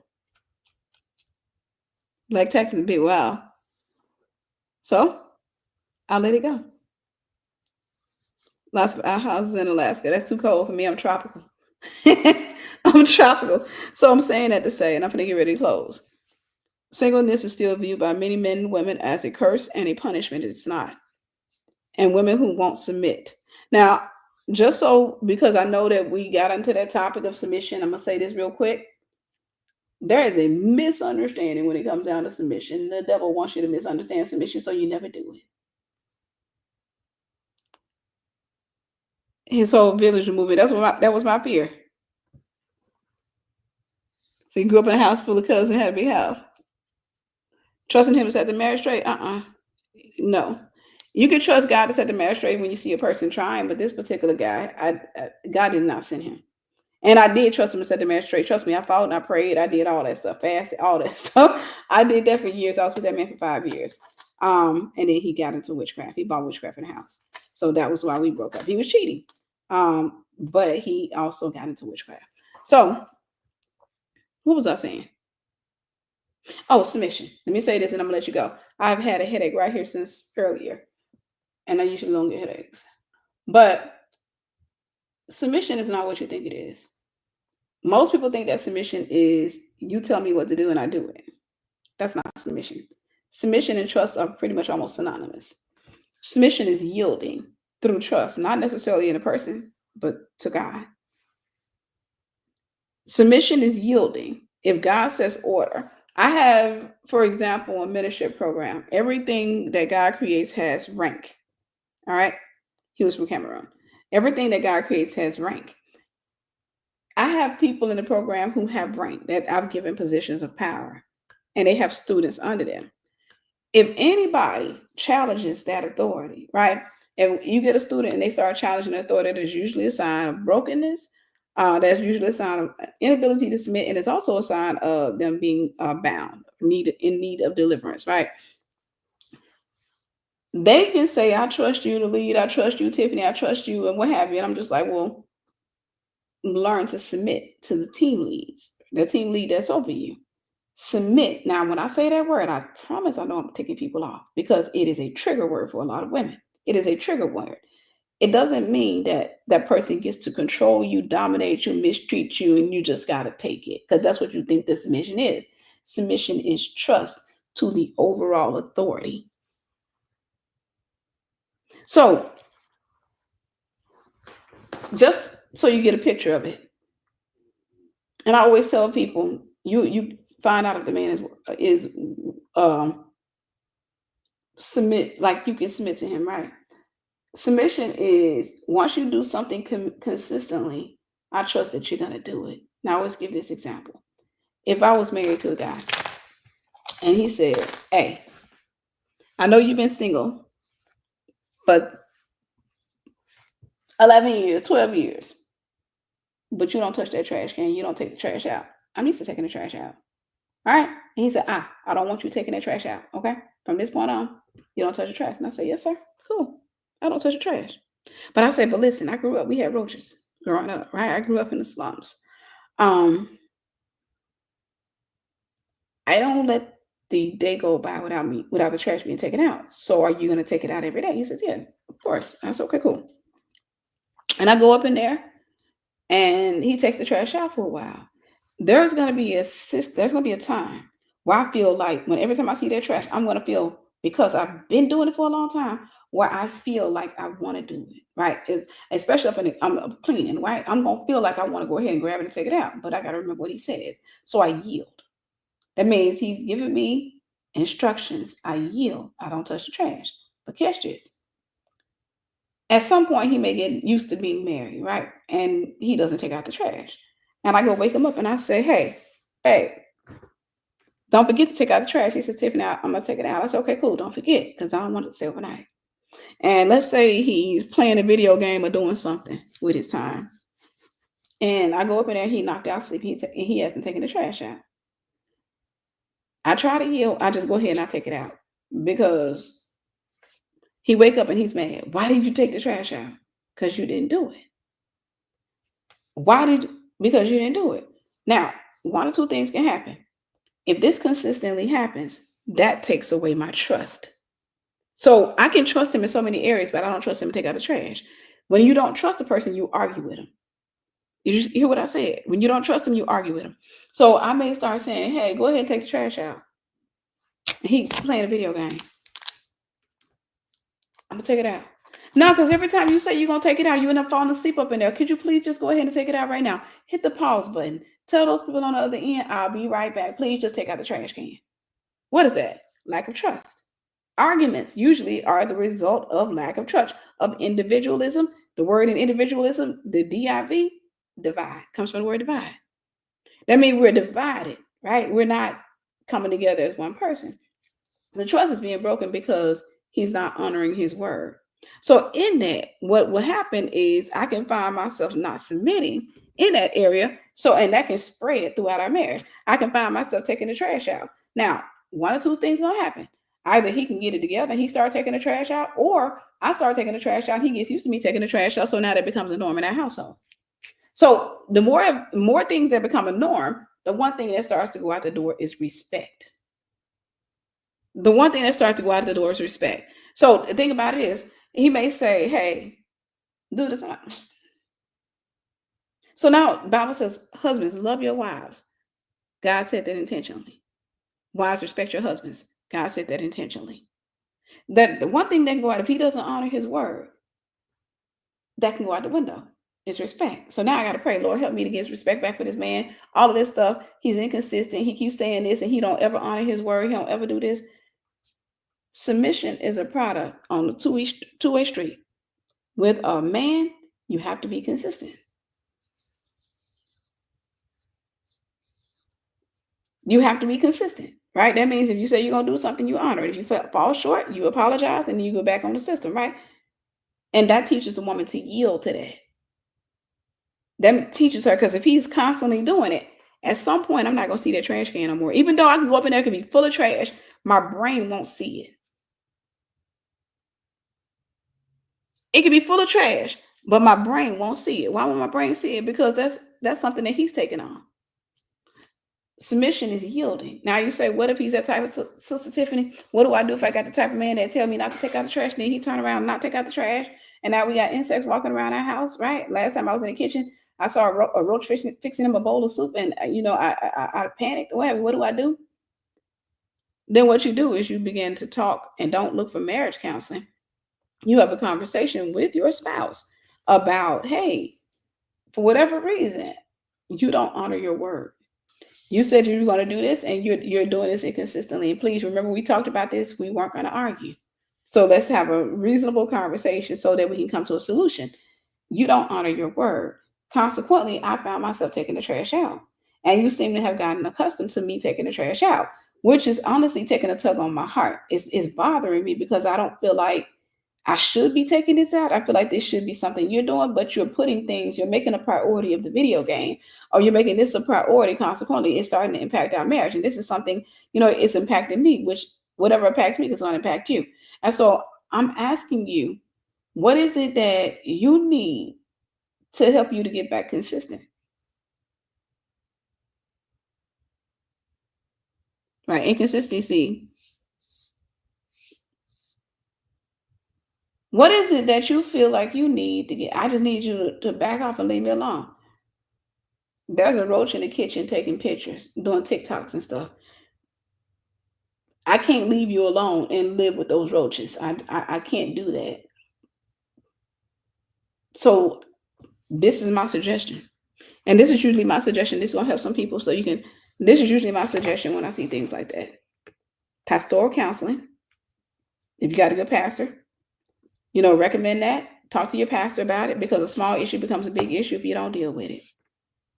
Also, potentially therapy.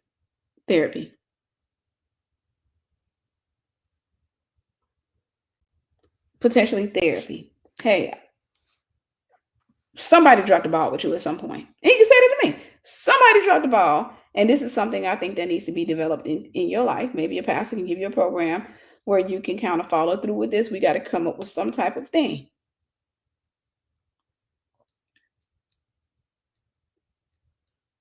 Right.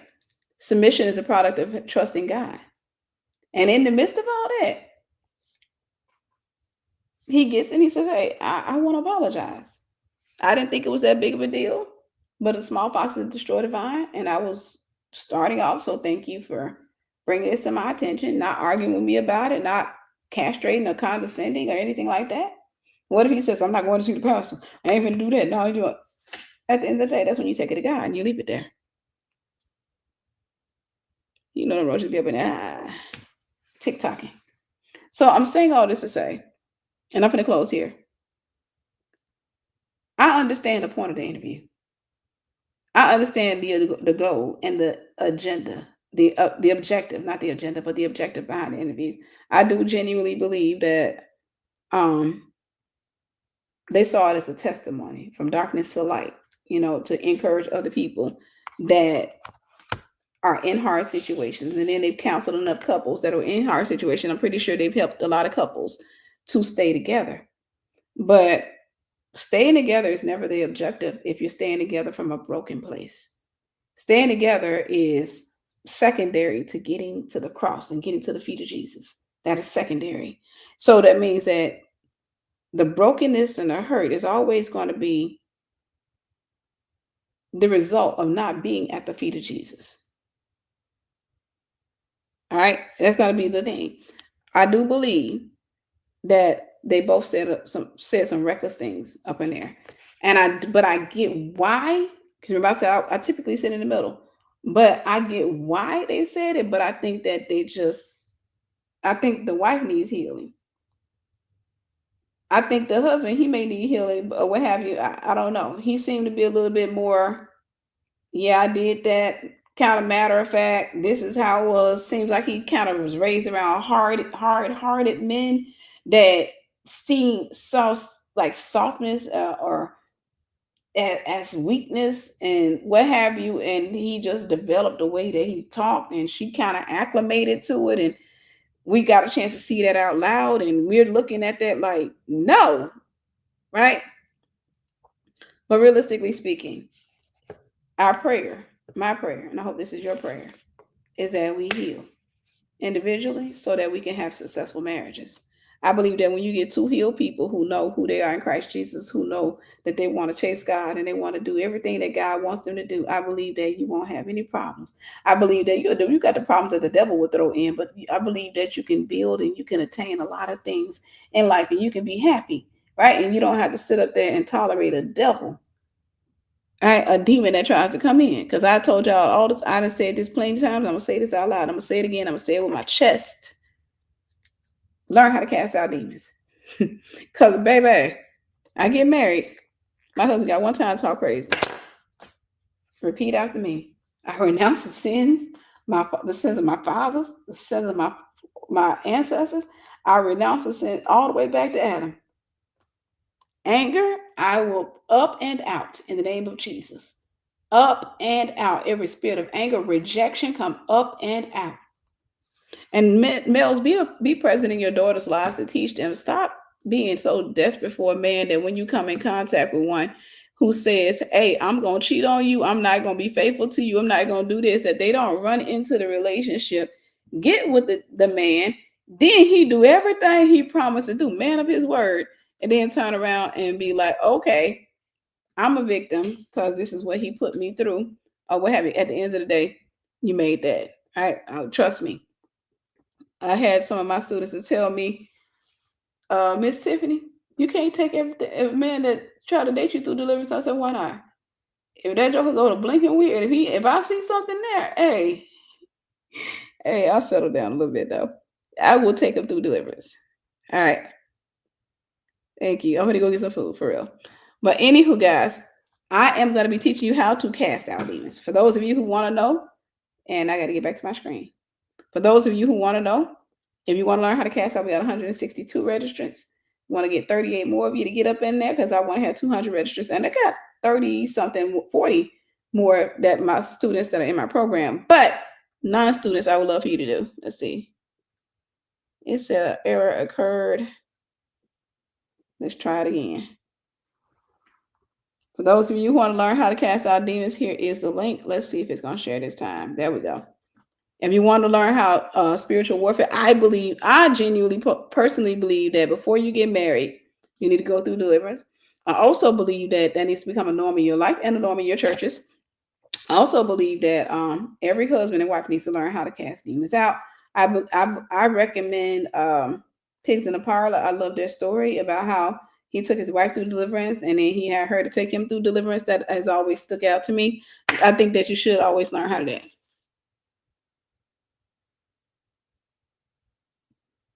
Divorce is only permitted to go Moses because of the hearts. If you truly love your spouse, you will. Fight the enemy with it, as well as in your marriage.